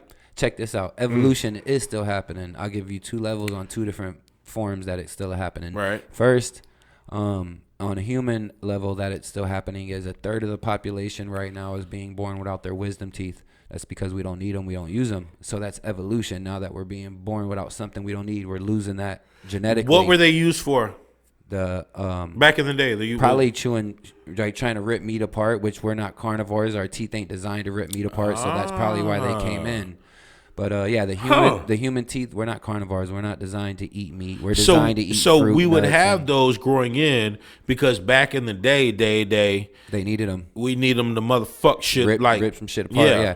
So now that we don't, so that's human evolution still evolving. Now that they're saying chimpanzees and monkeys are, like, 2 stages away from entering the Stone Age, they're using stones as weapons to crack food open and shit like that. Like, they're evolving in a slowly pace still, but they won't look like us though. Nah, I don't think they will, and I think we might have Planet of the Apes, motherfucker. We might have been manipulated by some Anunnaki that came down here and made us in their image. That could have been Christ or whatever people want to call it nowadays, because Christ, what he called himself, the sun, the light, the Holy Spirit or whatever, right?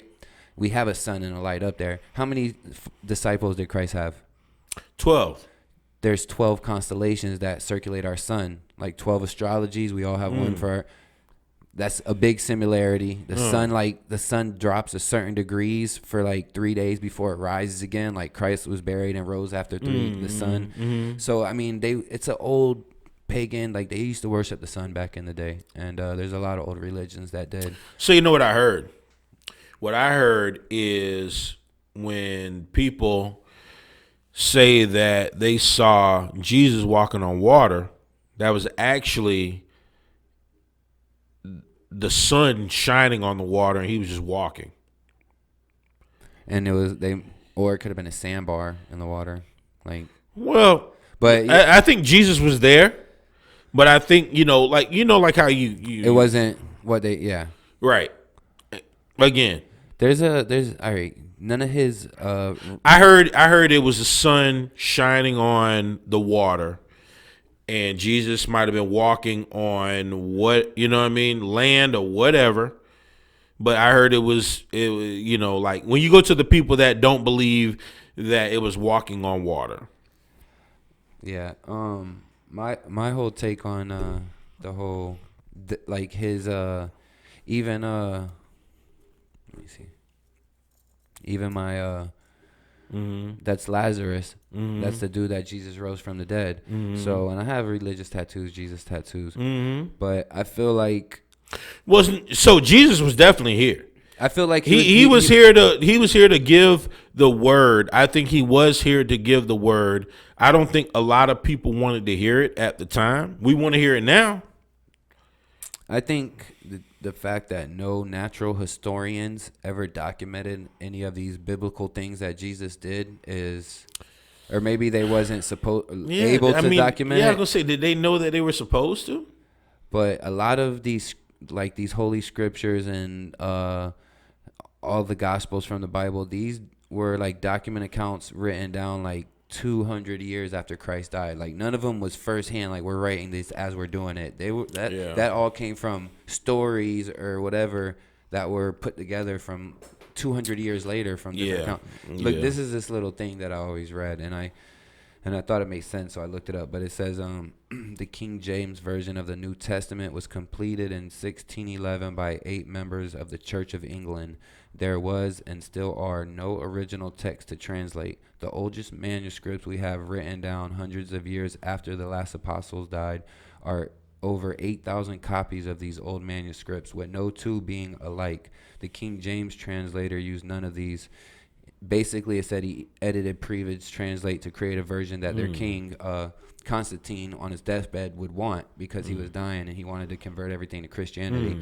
So it says the 21st century Christians believe the word of God is written in a book edited in the 17th century from 6th century translations of 8,000 contradictory copies of the 4th century scrolls that claim to be copies of the lost letters written in the 1st century. So I'm like, started looking at all this shit, and when you look at all these scrolls, they all change and they're all edited and they're all a little different. But a lot of that shit dates back to the 7. I wonder, man. See, that's another thing I wonder too. Like when we're picked to leave this earth, do we take that adventure? Like, are we able to like really see what the fuck? Like, can we you know what I'm saying? Can we see how everything goes before we take the next step? Like, nah, I mean, at this point, if like I feel like maybe after we die, they might fill us in with all the intelligence and knowledge that we should have had while we were here before we go somewhere else. I want to know it all, bro. I want to fucking know it all. Man, it's crazy, and we all gotta go. We all gotta go. Yeah, I just. Let me ask you this, right? Have you ever heard of the straw man? The straw man? Yeah. No. All right.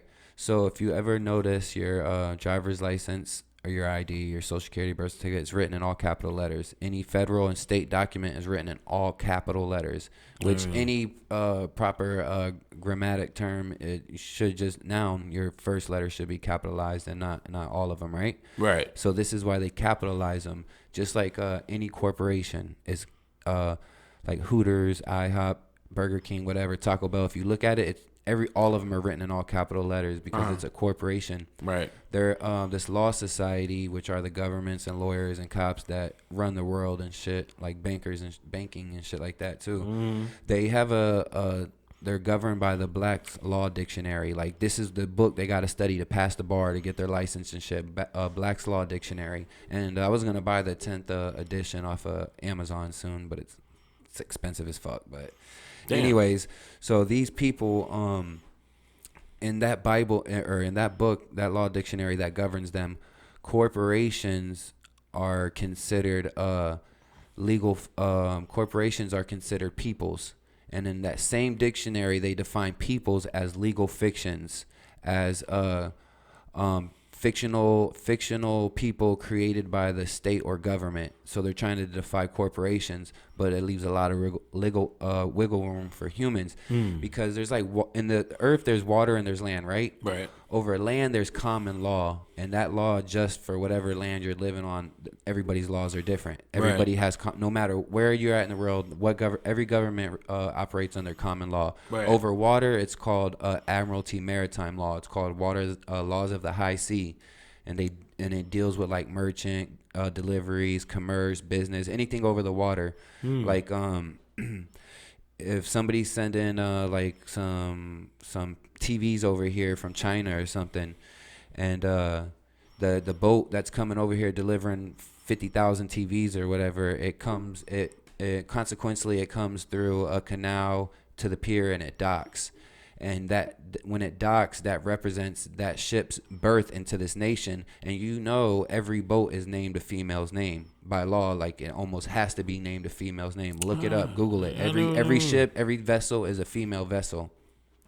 So it's coming from the water through the canal, and it docks at the pier, and then it has to show documentation. It has to show manifestation of why it's there. Basically, an inventory list of everything it has that it's selling, what company's picking it up, and shit like that. Okay. And that inventory list is similar to your birth certificate. Not only that, the whole process of So what they did is they superseded common law with maritime law. They're using these water laws over land right now. That's why your name is written in all caps on all documents, and you're considered a liquid asset. That's why they call cash flow, like what flows, water flows. So it's wordplay that they put in place on purpose, that it's not just liquid asset, cash flow. That shit don't just all equal up. So what happens was, when you're born, you come out of your mother, right? You come out of water, just like that ship coming out of water through the canal to the dock to show documentation. So you come out of the water, but you also come out of your mother's canal, birth canal, just like the ship going through the canal. Right. And then you come out to the doctor, and he signs documentation, right, which is your birth certificate, which is similar to a warehouse ticket or a warehouse receipt. Basically, anything with a certificate in Black's Law Dictionary is identified as being a product that's owned. So we're born into bondage. We're products and slaves from birth, no matter what. And well, we definitely are a product of a law to the land. Captain, like law to whatever land. Yeah, the captain runs the ship. Captain in Latin is capital, which means money. Capitalism. These banks run everything. And where do you find a bank? You know, on a river bank. It's on both sides of the river. And what do river banks do? They control the currency. And it's wordplay that's not that they didn't put there on purpose. They did that on purpose. It's not accident that it comes out like that. Just like court, they can't use any law over a natural person. We have inalienable rights from our natural creator to do whatever the fuck we want to do. Right. But they try to put these laws and constitutions in place thinking we have to live by these, but we don't. But that corporate you that they created at birth, when you submitted your birth certificate, does have to live by these rules. And in court, you can say, why is my name written in all caps? I'm not representing the corporate me. I've watched court cases where people use these to get away with shit. Like, they have to make it maritime law to fuck with you in court. They have to conduct themselves under maritime law. And to do that, you ever walk through court down the aisle to the little wooden gate? Yeah. And have to walk through? That signifies you boarding a ship. Like, even a cruise ship, you walk down that little gate and then you walk through the swinging door. Just like that. Yeah. Now you're in water and they can conduct maritime business with you. So they're conducting business with the you that's written in all caps, the corporate you. I've seen people conduct court cases behind that. They don't want to, because when you pass that barrier, you're unknowingly entering into a contract with them. Just like when a cop says, do you understand? And usually they say, yeah. He's not asking you, do you understand? It's legalese terms, and he's asking you, do you stand under my authority? And when you say yes, you enter into a verbal contract with them that you don't know nothing about, right, giving them jurisdiction, whatever they say, business with you. Right. So in court, just like the bench, the bank, the judge rules from the bench. Bench in Latin is bank. And it just goes on and on and on. If you look at the aerial view picture from the Miami courthouse, it's shaped as a ship. Like, they're just throwing shit. Yeah, they're just throwing shit right out there in front of you. But yeah, they take loans out of us and they sell us as stocks and bonds on the stock market when we're born. The Federal Reserve. And I'm a stockholder. And I fucking weekly. They say marijuana is that new wave to get stocks on. It is. I actually have not decided which company that I want to, because there's a few of them that have gone public. I have not decided which one I want to fuck with yet, because I'm still fucking with like Apple and Costco and motherfucking Apple Music and Spotify. But I'm going to pick one. Yeah. You know, once I keep seeing the wave, because at the end of the day, I might want like a couple more states to, approve it. For sure. You know, like I'm talking about as recreational. Yeah. Because at any given moment, it's like, coming soon. Shut that shit down. But yeah, man. I mean, like, I just think about everything that we've talked about, bro. It's like like like an alpha and an omega. You know what I mean? Like a starting point and an ending point. And everything in between is like what we're trying to figure out. Exactly. You know what I mean? Makes sense, like shit. I could even think back to like musically. I was a star athlete in high school. You know what I mean? Star athlete, you know, was getting so many scholarship letters, XYZ, was supposed to go to Southern Illinois, but my little league football coach used to take us out to go to flea markets on Sunday. We played on Saturday. On Sunday, you know, like on certain, you know, like if we won or if we lost, we spend the night at his house or whatever. And so I fell in love with like tape decks, you know, and at that time CD players weren't even. Yeah. I'm telling my age right now. Got you. No, I feel you. Okay, I'm turning 40 this year, you guys. But anyways, I grew up ahead of my generation. yeah, So I was, you know what I mean. And I got that from you when me and you met. You know what I mean. But so I grew up collecting tape decks and like, you know, just how does this work? I remember, so, you know, like you see a lot of times DJs talk about, oh man, well, I learned how to DJ. I'm like, bro, I know how to DJ on everything. I learned how to mix on cassette players, tempo match on cassette players, bro. And I fell in love with it at that point. You know what I'm saying? Skill right there. That's a you know skill. what I mean? Like I learned how to beat match on cassette players, and I learned how to record and to edit on cassette players. And that's how I fell in love with music, bro. You know what I mean? And then it's like, okay, and then, you know, like you look at turntables and all that other, I don't know, man. I just look at all that shit, man. I be like, golly, man. Like just That's a whole evolution. It's too. a whole, exactly, bro. Like To where it's at now. do you know my very first CD? My very first CD was Keith Sweat, Make It Last Forever album. Hey, shout out Keith Sweat. I remember seeing this, bro. I remember seeing this shit, That's crazy. and I was like, I remember being in middle school still buying, like right before the CD wave and the Bro. you know, and the DVD. I was still buying, bro. I was throwback shit. Like Aaron Hall was throwback, like bro, like Aaron Hall New cassette. Edition and shit, like cassettes, bro. Boys the Men and Pac, All Eyes on Me, double cassette. Before I the just CD wave. remember seeing the Keith Sweat CD, and I was like, what the fuck is this? You know what I mean? Like, and then, so just to let everybody know, the first cassette that I ever bought with my money that I made off of allowance was Two Live Crew, Nasty as They Want to Be. And I bought that when all the fucking shit was going on, right? Gotcha. I wasn't 18. I walked to Sunshine Mall. I grew up on the Heights in Clearwater. I walked to the mall, Sunshine Mall, which is non-existent anymore, which is like apartments now. But walked to Sunshine Mall, grabbed Nasty as They Want to Be out of the cassette thing, took it to the counter. The motherfucker sold it to me. Hell yeah, Then they just trying to get that money. Exactly, I bro. don't care if it's rated R or mature. Let me ask you this. It might be a tough question, but I guess we'll just stick it toward just hip hop or just rappers or whatever. But if somebody gave you money, or if you have money, and they say you got to buy one album, like one artist or one album of all time, which album would you buy right now, like of all time? Hip hop, rap, whatever. Just rap. Like I'll tell you mine because I've always Go ahead. Let me hear yours. my first, because I could say just two, but first it would be the Don Cluminati, Machiavelli. Second would probably be the Carter 2. Really? It would, and that's because that's my era. So is the old school era, and there's a lot of conscious rap and shit like that was like really cool. But I think since like the late '90s until now, those would be 1 and 2 for sure. That Machiavelli, it was a darker album, compared to All Eyes on Me, but it dropped a lot of shit in there. So if I had thinking about when I came up, Fuck,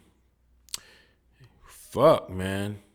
Yeah, It would either be one album. one like, album. That you would buy right now shit. to this day. Does it have to do with the mood I'm in or what? No, I guess it might, even if it's not a go-to. I don't know. I've kind of always figured like, you know, if I'm gonna there tell was you, two good out, like two really. There's a lot, but two really. I would good tell ones you that honestly, I would buy over to this day. I would If tell you wanted honestly, to show with- support and buy an album, I would still buy that album. when I go all the way back to growing up, everything. If I had to buy one album, I'm talking about like real album, physical, I would buy MC fucking Hammer. Okay, MC Hammer, I can bro. feel that. That dude put in some hard. Let's man get hours. it started. Oh, Bro, he was selling his cassettes out of the trunk of his car. Bro, He was grinding before he got on. Like MC Hammer, let's get it started. And he was signed to Death Row for a while too. He did, you know, like towards the end. Yeah. Peter Pablo did too. Yeah, that's crazy. That's Oh crazy. God, and you know, We did a whole Tupac episode, it's crazy, man. especially like the numerology. You know, that shit is surrounding him. that shit is serious, man. Yeah. Like you know, like, you know, in talking with Petey, man, it's a lot that went on in that movement that still affects a lot of their lives People, to this yeah. day. You know, not even to bet. get into details, Yeah, but I feel you. That's crazy. yeah, nah. So, but if I had to go out and buy a hip hop rap album that defined, say, my generation and the vibe as a whole, MC Hammer, let's get it started. Number one. What's number two? one. Oh, Public Enemy. Okay, yeah. Yeah, Public Enemy, man. You can definitely tell he's picking almost two from like a DJ stand's point of view, because when you listen to these albums and you hear them, like a lot of them had like, you know, Bro, let me tell you something. great production And we'll go back. My very first, okay, so the very first concert that I ever went to in my whole life, my dad took me to see Kool and the Gang at Ruth Ecker Hall in Clearwater, right? Gotcha. But if we're talking about realistically, when I was able to understand what the fuck a concert was, my very first concert was MC Hammer, right? And guess what my second concert was? Public Enemy. Boom. And those concerts they just They did something to you. They just did something to me, bro. Like, I you feel know. you. Those experiences. And you want to know my third concert was? Yeah, I do. I was trying to guess ahead of time, but I don't know if I'm coming up with that. R. Kelly. Okay. Surviving. You survived. I see that. R. Kelly. Opening acts was Heavy R. D. Kelly was that dude back then. What? Wasn't Heavy D too? I had it remember poppin'? Heavy D. He was opening act, and I got the power. Chill Rob D. He was opening act. Damn. Yep. Oh my God. We taking that back. And that's awesome. who was? So I think it was Chill Rob G. Heavy D. No, Heavy D was the opener for Public Enemy. Mm-hmm. But either way, so R. Kelly was the third concert I went to. I just remember him coming out, and he came out on a dolly. Yeah, they wheeled him out. Yeah, they wheeled him out. He was strapped in. He was strapped in, and they wheeled him out. I think I seen that act. He had the bald head. He had the glasses on. They rolled him out, and they set him down, and they unstrapped him, and then he just like took off, bro. His opening act was fucking Levert. Gerald Levert, yes. That was opening act. Damn. Yep. And so, my God. Yeah, bro. So I you know, like, remember the box? The fucking box. Bro, you know how many times I watched Dear Mama on that shit? Like, you know how many times I fucked up my mama phone bill off that shit, bro? They had like 10 videos that they recycled at one time at the just bro, the box was the shit, though. You never hit the box and they say like, okay, well, 99 cents for this one. But they didn't tell you if you wanted it to come up next, it was like triple that. And then you want, like, you got like all these songs, all that and then fine print. Then your mama get the goddamn phone bill. Like, what the hell is this shit? You know? Damn, bro. It's crazy, man. So I remember like 92, 4, 3, whatever. I remember watching the box on TV, and it's like, that was like before BET, before like the music videos and shit. Like that was like the broke people music videos. Man, so let me tell you, man, box was the shit, bro. You know, bringing it back to now, man. I remember because I worked in radio. I started my radio career in 1998 at WRXB 1590 AM in St. Pete. Then I moved from WRXB. I had a radio show from 7 to midnight. I was killing it. And then all of a sudden Wild came about, which they were Wild 98.7 at the time. Yeah. And they were marketing it as like they were a pirate station owned by CBS Radio the whole time. But that's what people thought. Yeah, they portrayed that. Which ended up being the reason I got fired, because the police thought that too. Yeah. So the police thought that they were helping the FCC out. So anything that we would do out in public that they were able to arrest us for, they arrested us for that shit. Yeah. And I ended up like getting arrested, and then I got fired from Wild, but then I got hired. I was the second person to get hired at 95.7 The Beat. Yeah. Ever. Like the second person ever. DJ Eakin was the first. DJ Eakin was the first hiree of 95.7 The Beat. Joe Mama Johnson was the program director, and I was hired as the mixer, and so that is how that shit went. But to bring it back, it reminds me of when all this was happening and we used to like wait on vinyl, right? Because we were spinning on vinyl. Because I'm a real DJ. Yeah, I'm a real DJ, y'all. So I've DJ'd, again, I told you I learned how to beat match on cassettes. I remember when CDs came in. I remember seeing CDs start to show up on shelves, and it was like what the fuck? Because new wave, like, because you would see stores that were full of vinyl. That's like grown old folks now, like, what? Streaming? People streaming? Like, yeah. All of a sudden, you start seeing more CDs and cassettes. Now the vinyl is getting weaved out. So I'm thankful growing up in the 80s. To see all the generations. You like Kobe in the game. Kobe it was played like through all the generations and beasted. I just remember seeing that shit, bro. I remember, damn, bro. I remember working in radio and we used to get service with vinyl. I remember when Usher Yeah came out. Yeah. Yeah. I remember it got leaked. It got leaked out because going back to Petey Pablo, the Yeah beat was supposed to be the Freak-a-Leak beat. And in reverse. Yeah. The Freak-a-Leak beat was supposed to be the Yeah. And so all that shit. You get what I'm saying? And I just remember all that happening. And I remember us waiting, like, damn, when, the record had kind of leaked, like, and that was right when, like, Napster and all those were coming out. Yeah. And it's like, damn, like, we need that. And so then the record label, they had rushed and made the white label vinyl. So we would wait on vinyl. And so I was still, like, bringing, like bags and crates to the club. Everything, yeah. And I just remember watching it fade out, bro. Slowly making that transition with it, though. That's crazy. Like, I came into the game as a quote-unquote artist. I've always been a DJ, first and foremost. I've always been a DJ. I remember just watching it from 2004 all the way to, like, 2000 and...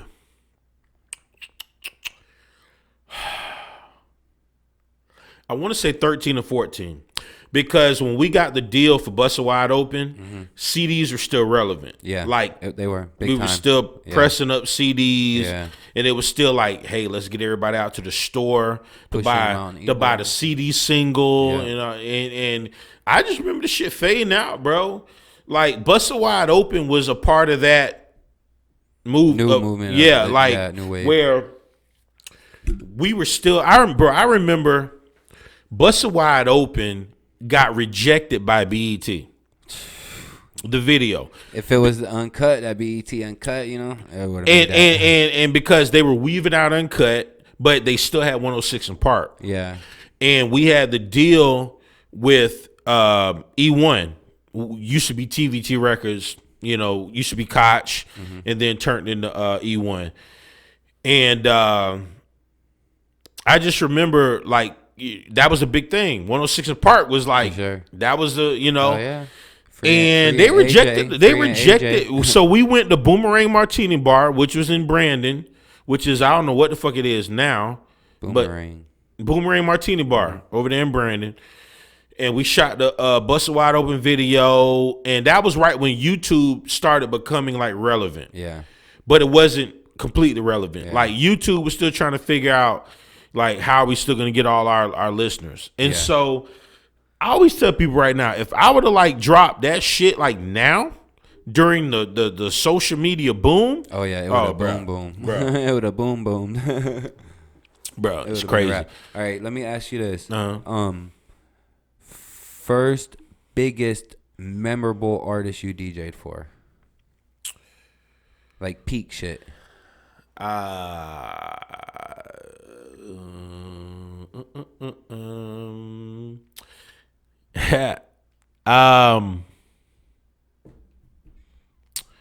boom, boom, boom, boom, boom, boom. JT Money. Yeah. Yeah. That's what's up? I mean, JT Money. I mean, this go back to.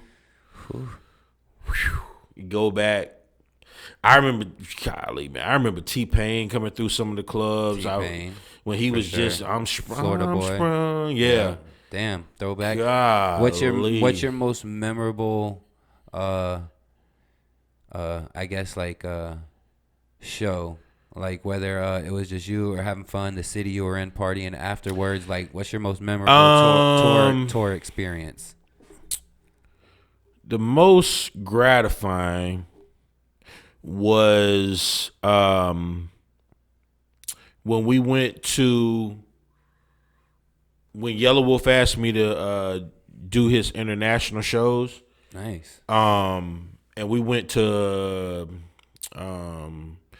so we went to Montreal at first, but the weather wasn't that great, and we didn't get a chance to really hang out. Yeah. Right? Gotcha. The next day was Toronto. And in Toronto, the weather was cool. It was beautiful out. And I just remember we all went to the golf range, to the driving range, and we just hit balls, man. We hit like the medium bucket of balls, which was like 100 balls. Yeah, I was out there. Yeah, man, and we just, we all just vibed, and it was me, Yellow Wolf, a guy named Sam Lee, who's a dope tattoo artist in Texas, Bubba, as in Bubba Sparks, and I think we was the only ones able to make it into Canada at that, but excuse me, I just remember us hanging out at the damn driving range, bro. Because the driving range, okay, so the venue was like literally right over here, and the driving range was like right next door, like connected to it, basically. Gotcha. I just remember, man, it was just good vibes, man. Everybody was just up there, just none of us know how to play golf, so we was just like chilling. We was just swinging for the fences, man. And I just remember a lot of stuff. Taking wagers, like let's see who can hit it further. Man, and I go back to like thinking about, man, I built up the underground when the underground was popping, man. Like, like I was behind, like the underground building up to the point, and then once I got to a certain point, then Shotgun joined me, and then we I just think about all the clubs that I helped build up. I mean, Whiskey North, which is Whiskey North now, but which was Club Joy. Back in the day. I just remember building all that stuff up, man. Back in the day, and it just doesn't match up. And I just remember DJing, bro. I remember DJing, like, I remember the Bucks coming in the club. I remember chilling with Bucks in the club too, bro. You know what I mean? I kind of always knew somebody, and I was like, all right, he was trying to holler at I think it was Styles G White, the first Bucks I met in the club back in the day, and I smoked weed with fucking the Bucks Super Bowl champs, Dwight Smith, and a few of those, and Dwight Smith, and Craig Anthony was trying to my homeboy's cousin, and she was fine, and I knew her, and he's like, I brought her over, introduced, got his number, it was a wrap. We was at the club every Monday and shit. Like, it's like, bro, so even with all of that, I think that moment was just the most gratifying, because I just remember that trip, that tour. I remember making a lot of like life decisions after that tour. You know what I mean? Mm-hmm. Like, okay. A lot of opportunities. I'm not going to do this anymore. I'm going to do this. I'm not going to fuck with that anymore. And I think it was definitely going to Canada with Yellow Wolf. Nice. That was Yeah. that was That's some memorable shit. Yeah. Oh for real. yeah. Oh yeah. I mean, That's awesome. sold out shows, just the whole vibe, and yeah, that was shit's probably, dope. man. When I sit there and think about, and I'm just thinking about, bro, and I'm talking about, I've done 4 Wild Splashes, I've done 2 Last Damn shows. I've been to one or two of those wild splashes with you. I'm sure I got some photos from. I Yeah, think one of them. I don't remember. yeah. What it was. So I've done, and I'm talking about like even with those, 20,000 plus people. I've done a lot of shows with Bubba that have had 15,000 plus people. Mm-hmm. The Yellow Wolf shows would pretty much average about a good 3,000-4,000 people, but the venues would be sold out. Yeah. And I just just with Yellow Wolf and being coming from the Eminem, working with Eminem and everything, just hearing that whole Is he story. like putting his last album out for them, right? Or he just did? I don't know. I know he just put out Trunk Music 3. I don't know if that's the last project with Shady or if it's the last project with Interscope. Because it was Shady, Interscope. I don't know if he's still going to continue with Shady and just not have the Interscope. I don't know how this works. I heard something too. Yeah, you're right. So, but that was an awesome experience, man. And me and his main DJ, Clever, we super cool. And just that whole time just really made me make a lot of life shifting decisions, if that makes sense. Yeah, for sure. Bro, I've done shows with Nicki Minaj, Meek Mill, Rick Ross, Lil Wayne, Boosie. Matter of fact, the last time Wayne was in Tampa Bay, at Janice, I was the headlining DJ. So that's what's up. I toured with. But like rightfully so, because I've been to your shows and you can move the crowd and shit. Like, even if like you're saying the performances ain't going well, you get that shit moving. Make it go well, bro. That's I remember so Lil Wayne, our last time Lil Wayne was here in the Bay, he was running late. He was running late as shit, and I just remember the crowd. They didn't have any opening rappers. No acts. No acts. Yeah. So I'm the DJ up there, just yeah, I'll go on there. fucking playing me. No, I mean they asked me to headline it, you know, and it's me DJing, yeah, and then Buckwheat was hosting.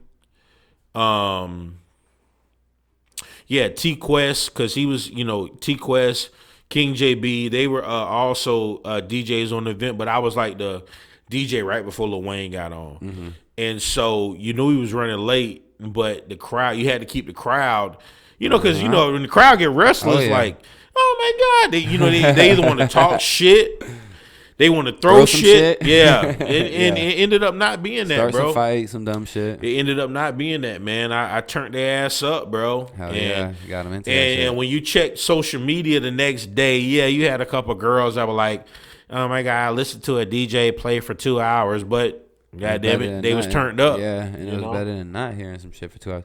Let me ask you this. Have you ever heard that story that basically pushed that propaganda evolution of hip hop? And what I mean is, like, supposedly there was investors that had high investments in, like, let's say Interscope or a company like that, distribution and shit like that. And they also had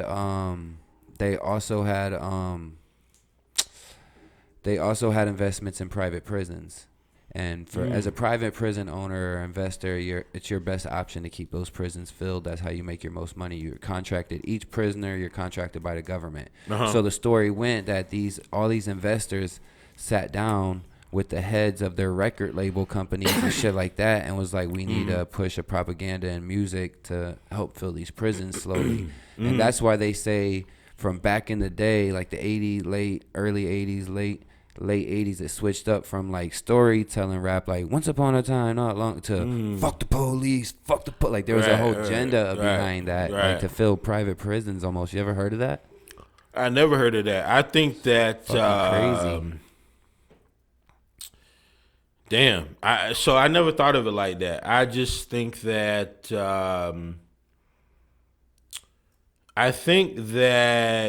okay, so you look at like when what's his name, Rodney King, right, got whipped up, NWA, you know, boom, boom, yeah, all the social events like that Social further the evolution of it. I think True. I think that when it comes to that, I don't think there's any conspiracy theory. I think that it's one of those things where, like, okay, so we know people are listening to this music.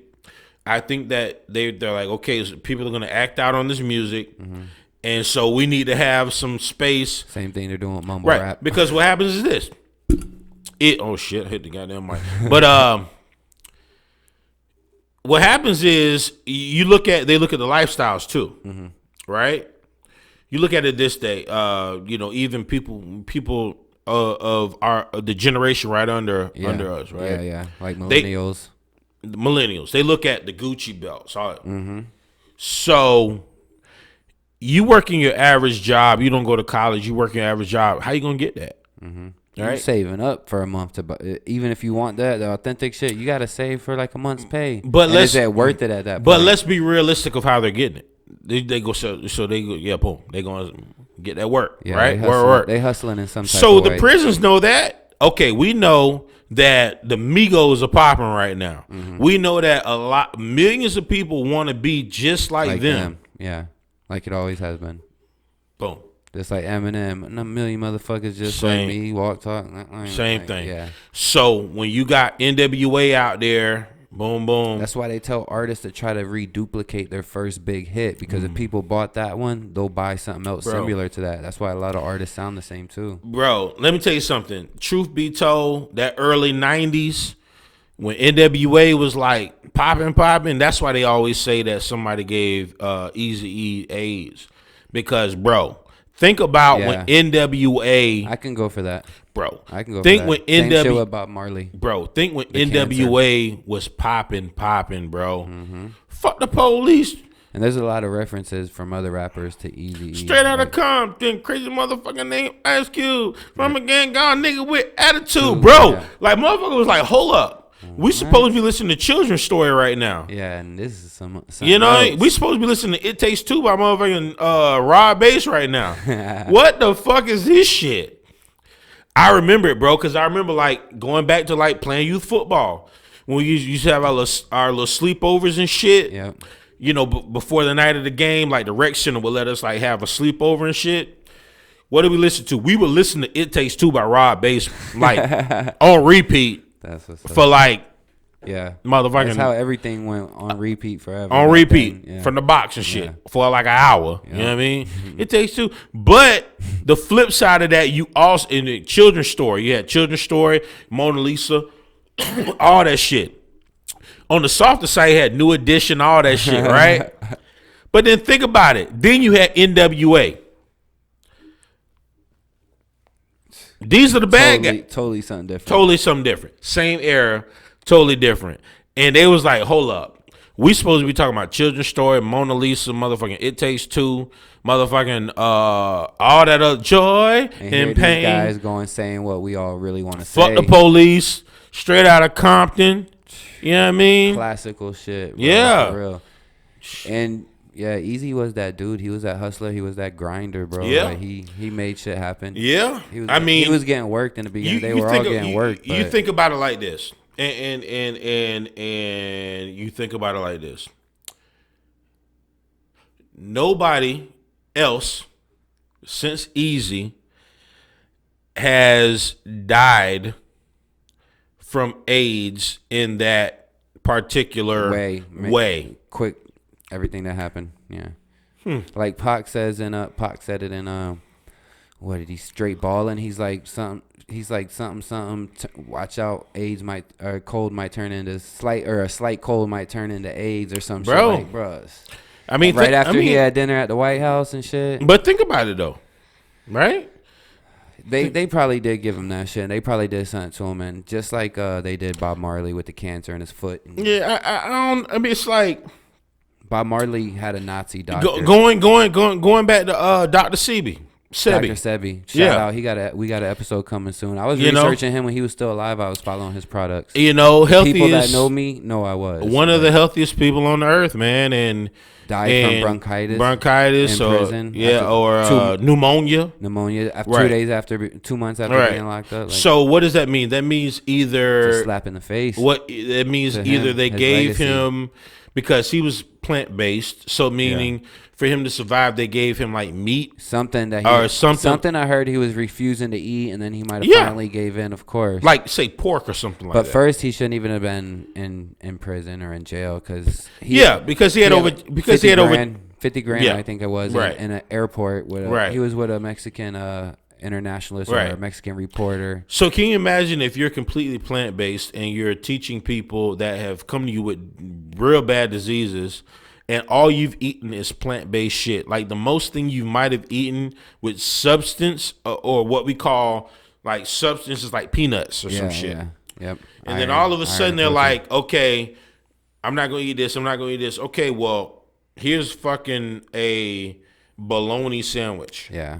And I don't think even over there in Honduras where he was, I don't even think they have bologna sandwiches. They probably gave him like a pile of fucking guck or muck, like look like maybe oatmeal or some shit. Like eat it like some fucking Matrix food and shit. Once it switched over, like right, and then you eat it. Slap in the face to the guy that could cure HIV. And literally that shit attacks every healthy thing in your body. Like, pew, pew, pew, pew. For sure. There's a lot of things.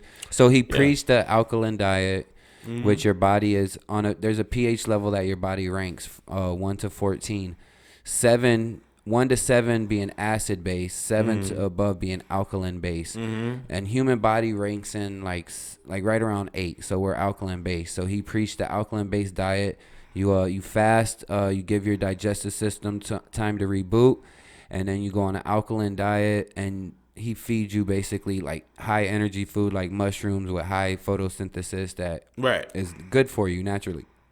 And then there's a few other things. He pumps you with like natural iron, like real iron that's good for you. And he has his methods of curing things. The dude worked with Steven Seagal, Michael Jackson. He's worked with Left Eye Lopez, Lisa Left Eye Lopez. She remember how she crashed. She was in one of his camps. Remember how slim she was? Yeah, when she died. Yeah, y'all could look up a TLC Lisa Left Eye Lopez interview on YouTube, and she's talking about Dr. Sebi. It's an MTV interview, and she's like, I know a man that been curing AIDS since the 80s, and I'm gonna tell the whole world about it. And she was killed like after that in a car accident. Well, or either they rigged it, because if you can remember, MTV aired the documentary she was shooting about that. She was right about to shoot about that, and she was driving as I think the tire rod came out or something.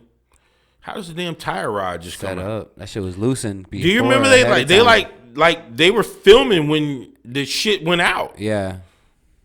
And then obviously they blacked it out, so you couldn't. It's like Bruce Lee or Brandon Lee dying during the filming of The Crow, getting shot by a blank. Yeah, let's just make one. All you gotta do is make one bullet. Make one bullet be they taking people out, man. So took Ali out in his prime, put him in jail. Mike Tyson, Tupac. Yeah. I mean, Mike. Yeah, I mean, it's crazy, man. It is. There's some shit going on. It's crazy, man, and we could, we sit back, we look at the obvious, and then we look at like, okay, well, nobody can give us the answer, but you just look at the obvious, though. Yeah. You can put two and two together from a logic point of view, and you know what the fuck's going on. Right. Exactly. You get your answer. Exactly. But yeah, man, it's been a good show, and I don't want to keep you here too long. I know you're busy. And you're shit. Oh God! I know you're. Oh, we've been up here vibing, bro. Holy cow! Yeah, that's what usually. It's almost. Oh my goodness. Yeah, that's how it usually goes. Yeah, all good, man. Smoke a little bit, drink a little bit, and get into some stories. And for anybody, because I'm posting this link to my my international base. Anybody from around the world that follow me, just know I'm very passionate about point blank loving. Good vibes, love, good energy. That's it. I'm all about that. And this Same. conversation really just brought me to everything that is just about love, man. Just really, purity too, like just natural I mean, the stuff that most of us think about, that we probably don't talk about to like say, like enough. Exactly. Me and my mama was just having a back and forth. Son, will you go to church with me? I'm like, Mama, I don't really want to just go sit up in the church right now. And it's just because, I just see it for what it is, man. You know what I mean? Like a realist. And I don't feel like I'm loved or my energy is any different because I don't go sit up in the church house. Yeah. I've seen religion ruin some people. For sure. It does happen. Bro, I've seen it. It's a lot of wars over religion from the beginning of time. My goodness, man. People are still fighting over that shit. Yeah, like to me, like super religious people seem kind of kooky to me. Like, okay, it's cool to have beliefs. I want to have my own beliefs, so I'm all for you having yours. But crazy, let's not take it too far. It's crazy, man. So one thing, I appreciate the platform, bro, and so I just want to let y'all know, the listeners know that this is authentically what I think. These are the journeys that I've been through as a DJ, a entertainer, a producer, manager, artist. Radio personality. I always leave artists last, man, because I never want nobody to really think I'm not a rapper. I'm not a rapper. He dabbled in it. He did his bars. I just happened to rap on stuff because I couldn't find nobody else to do it. Really, like. True. I couldn't find nobody else. But now all my new stuff that y'all hear, I'm just doing the hooks. I do the beat and I do the hooks, and rock the show. And then that's it, man. And you done been to a show, man. You see us. For sure. It's all good vibes, man. So I appreciate being able to come out here. And it's just vibe, man. Talk about a lot of stuff. About a lot of stuff that like I really be thinking about. But I never get the chance to really talk about it, so I appreciate it. Yeah, that shit's awesome. We appreciate you coming, and it was a good show, good conversation for the most part. Got lost in it. Didn't even know how long we were talking. We were talking a long ass time. So, but yeah, you. Hopefully, you edit it really. Yeah, I'm doing sections like parts of like maybe when you're telling. Part one. Yeah, we'll do like a 10-minute clip of you telling a story about what happened on tour or this story. I got it. We break it down into stories. I got it. Hell yeah. Clips, that's just simpler clips. I gonna say because bro, like if you were sitting there and you listen to the whole thing, you'd be like, whoa, these dudes. Yeah, but a lot of people do. That's why we did the Apple podcast, because a lot of viewers, like people on like drive around for work or just sit at the office, they listen to podcasts all day. It's a big ass wave now. Yeah. Okay, so then everything, if you're listening to it in the entirety, I mean that's literally my thought process. I do believe in God or the universe. A creator. A creator. We can ultimate creator. We can make it equal. I like it like that. We can make it equal. Yeah. And I just believe that everything happens for a reason. There's a reason why I met Joe at a damn hockey game. There's a purpose for that. We met at a hockey game. I just remember he walked up to me at the hockey game, and I was just sitting there like, yeah, man, da, da, da. And we was DJing for a bunch of drunk people. It was awesome. It was free beer out there on the party deck. Yeah, it was a bunch of drunk people. Yeah, that was it. I got tickets through my job, and it was crazy. Boom, and the rest is history. You know, I was out there with Juan, and we went over there and took some pics, had some beers. Yeah, that's it, man. Linked up a few times. That's it. After so I appreciate you bringing me in. Oh, yeah. We definitely gonna get Chance because I'm bro. You and Chance. You think me and you was here long? Golly, you and Chance gonna be here for like ever. I was here with Robert Matthews, the Globe Denier guy, for 3 hours on our. But gosh! But once it was like us. Once it gets in and entertaining, it flies. Like you don't even know. Yeah, you don't even realize.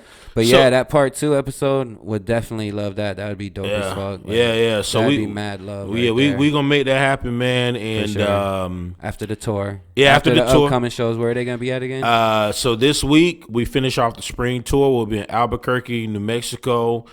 on Wednesday, and then the last 4 shows are in Texas. Then we'll be back in Florida. What platform can they find out about those shows? Because I was looking on it earlier, and I found your page on Google, which I've been to. Yeah, before. so you can go to. It's a listing of all those where you're. You can go to the. You can either go directly to my website, freshaf.com, or strizzotv.com, which is the same Fresh website. With a PH. Yeah, fresh with a PH, PHRESHAF.com. Hit the tour tab. You can go to that and you'll see all the tour dates. Or you go to strizzo.tv.com, hit tour. Or you can go to my Bands in Town, which is bandsintown.com/Strizzo. And they got the tour dates as well. And there's dates right now. There's about 20 dates on the calendar right now between now and say like September. But those are getting filled up and everything. So that's it, man. Excuse me. Y'all come on out to the show. For sure. Y'all see the vibe. Y'all come get the good vibes.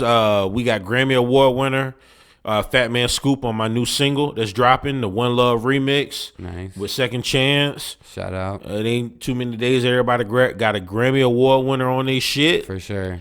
And that's some validation right there. That's it, man. Y'all know I've been dropping music since 2004, Juke City. And by the way, in case nobody knew, and this is something that you wanna make probably public, I was the creator of the name Juke City. Okay, that's why right there. And that's why I own Juke City. I own the name Juke City. I'm the owner. Rights to it, yeah. Yeah, I own the name Juke City. It was a night in 2005. Tampa Tony had the song "Keep Jukin'," but he spelled it J. Tony. Yeah, Tampa Tony. That's my dog. We just messaged each other on Instagram today. That's dope. He was spelling it Jukin. Keep Jukin'. That's the way he was spelling it. And I remember because my license was suspended, and I was driving at the time. Florida shit. Yeah, I was driving across the Courtney Campbell Causeway. And I was, driving slower because I didn't want to get, fucked with, for sure. And Lil Key was the opening DJ at Club 112. The way they had it, Lil Key would DJ at a happy hour, and then I would come in at midnight, and we take off. Finish it off, yeah. Boom, boom, boom. Close it down. Yeah, take off from 12 to 3. Boom, boom. I was on my way. I remember because Keep Jukin' was a hot record. It was on the radio. Boom, boom. I remember calling Lil Key on my way across the Courtney Campbell Causeway and was like, bro. He's like, what up? Because, he talking, the music was loud in the background. Yeah, what up? Bro, I know what we should call Tampa. What? We should call it Juke City, bro. Right? I was like, bro, tonight, let's just start yelling Juke City on the damn mic. Hell yeah. But how we going to do it? We going to spell it Jook. That's how we gonna spell it, right? Yeah, all right, cool. Boom. Get to the club. Yeah. I'm on my way to the club. Club 112, downtown Tampa. Club 112. I remember it. Boom, boom. Get to the club. Boom. I get in there. Yeah. Club 112, that wasn't the old XS, was it? Nah, it wasn't. Nah. So XS was a block old, like a block up. Yeah. 112 is where they put all the bougie shit now. Yeah. And I just remember like us playing like the music and it was like Juke City, Juke City, Juke City, Juke City. And then I remember we went to a thing at the fairgrounds, right? And we had started yelling Juke City all over the mic. Juke City, Juke City, Juke City, Juke City. And at the time I was like, man, I need to go ahead and patent this shit.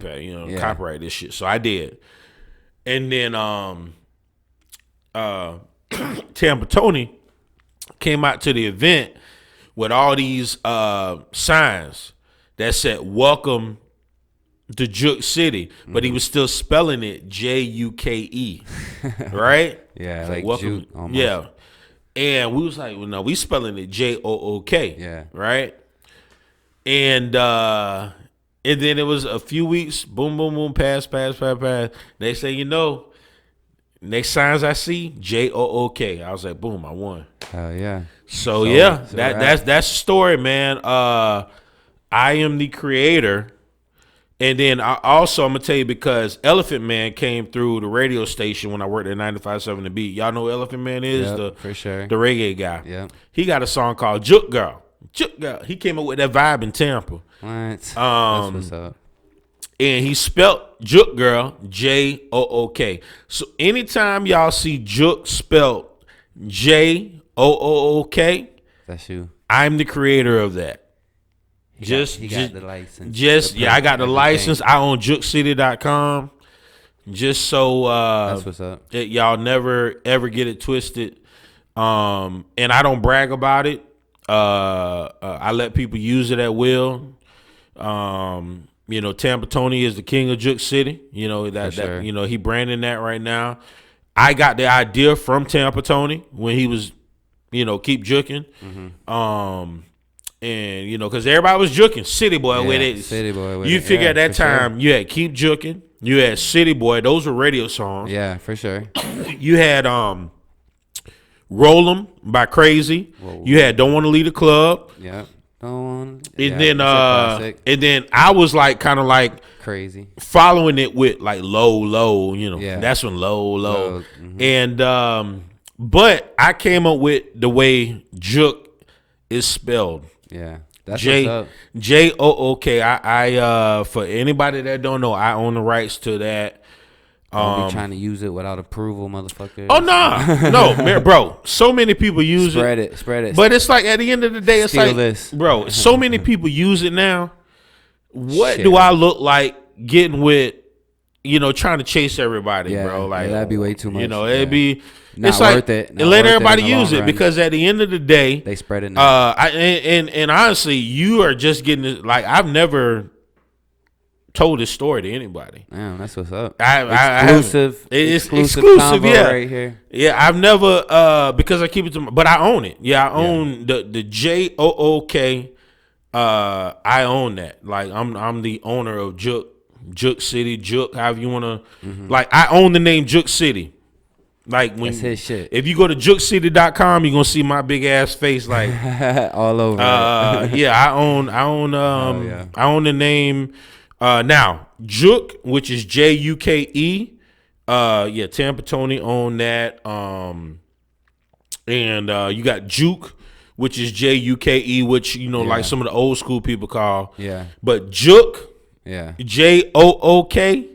I own that. I'm the owner of that, and I hit my dog. Yeah, hell yeah. So that's it. That's it. You already know who he is because we said his name a lot. You see his merchandise right here. Strizzo. Now you know where to find him. Boom. YouTube, Spotify, tour dates. He's on Apple Music. You on Apple Music? You on everything? Apple Music. What's your artist you're promoting right now? Second Chance, right? Yeah. So where can they find him? You can find all our music. You can find Strizzo music. You can find Second Chance music on all social media. All social media.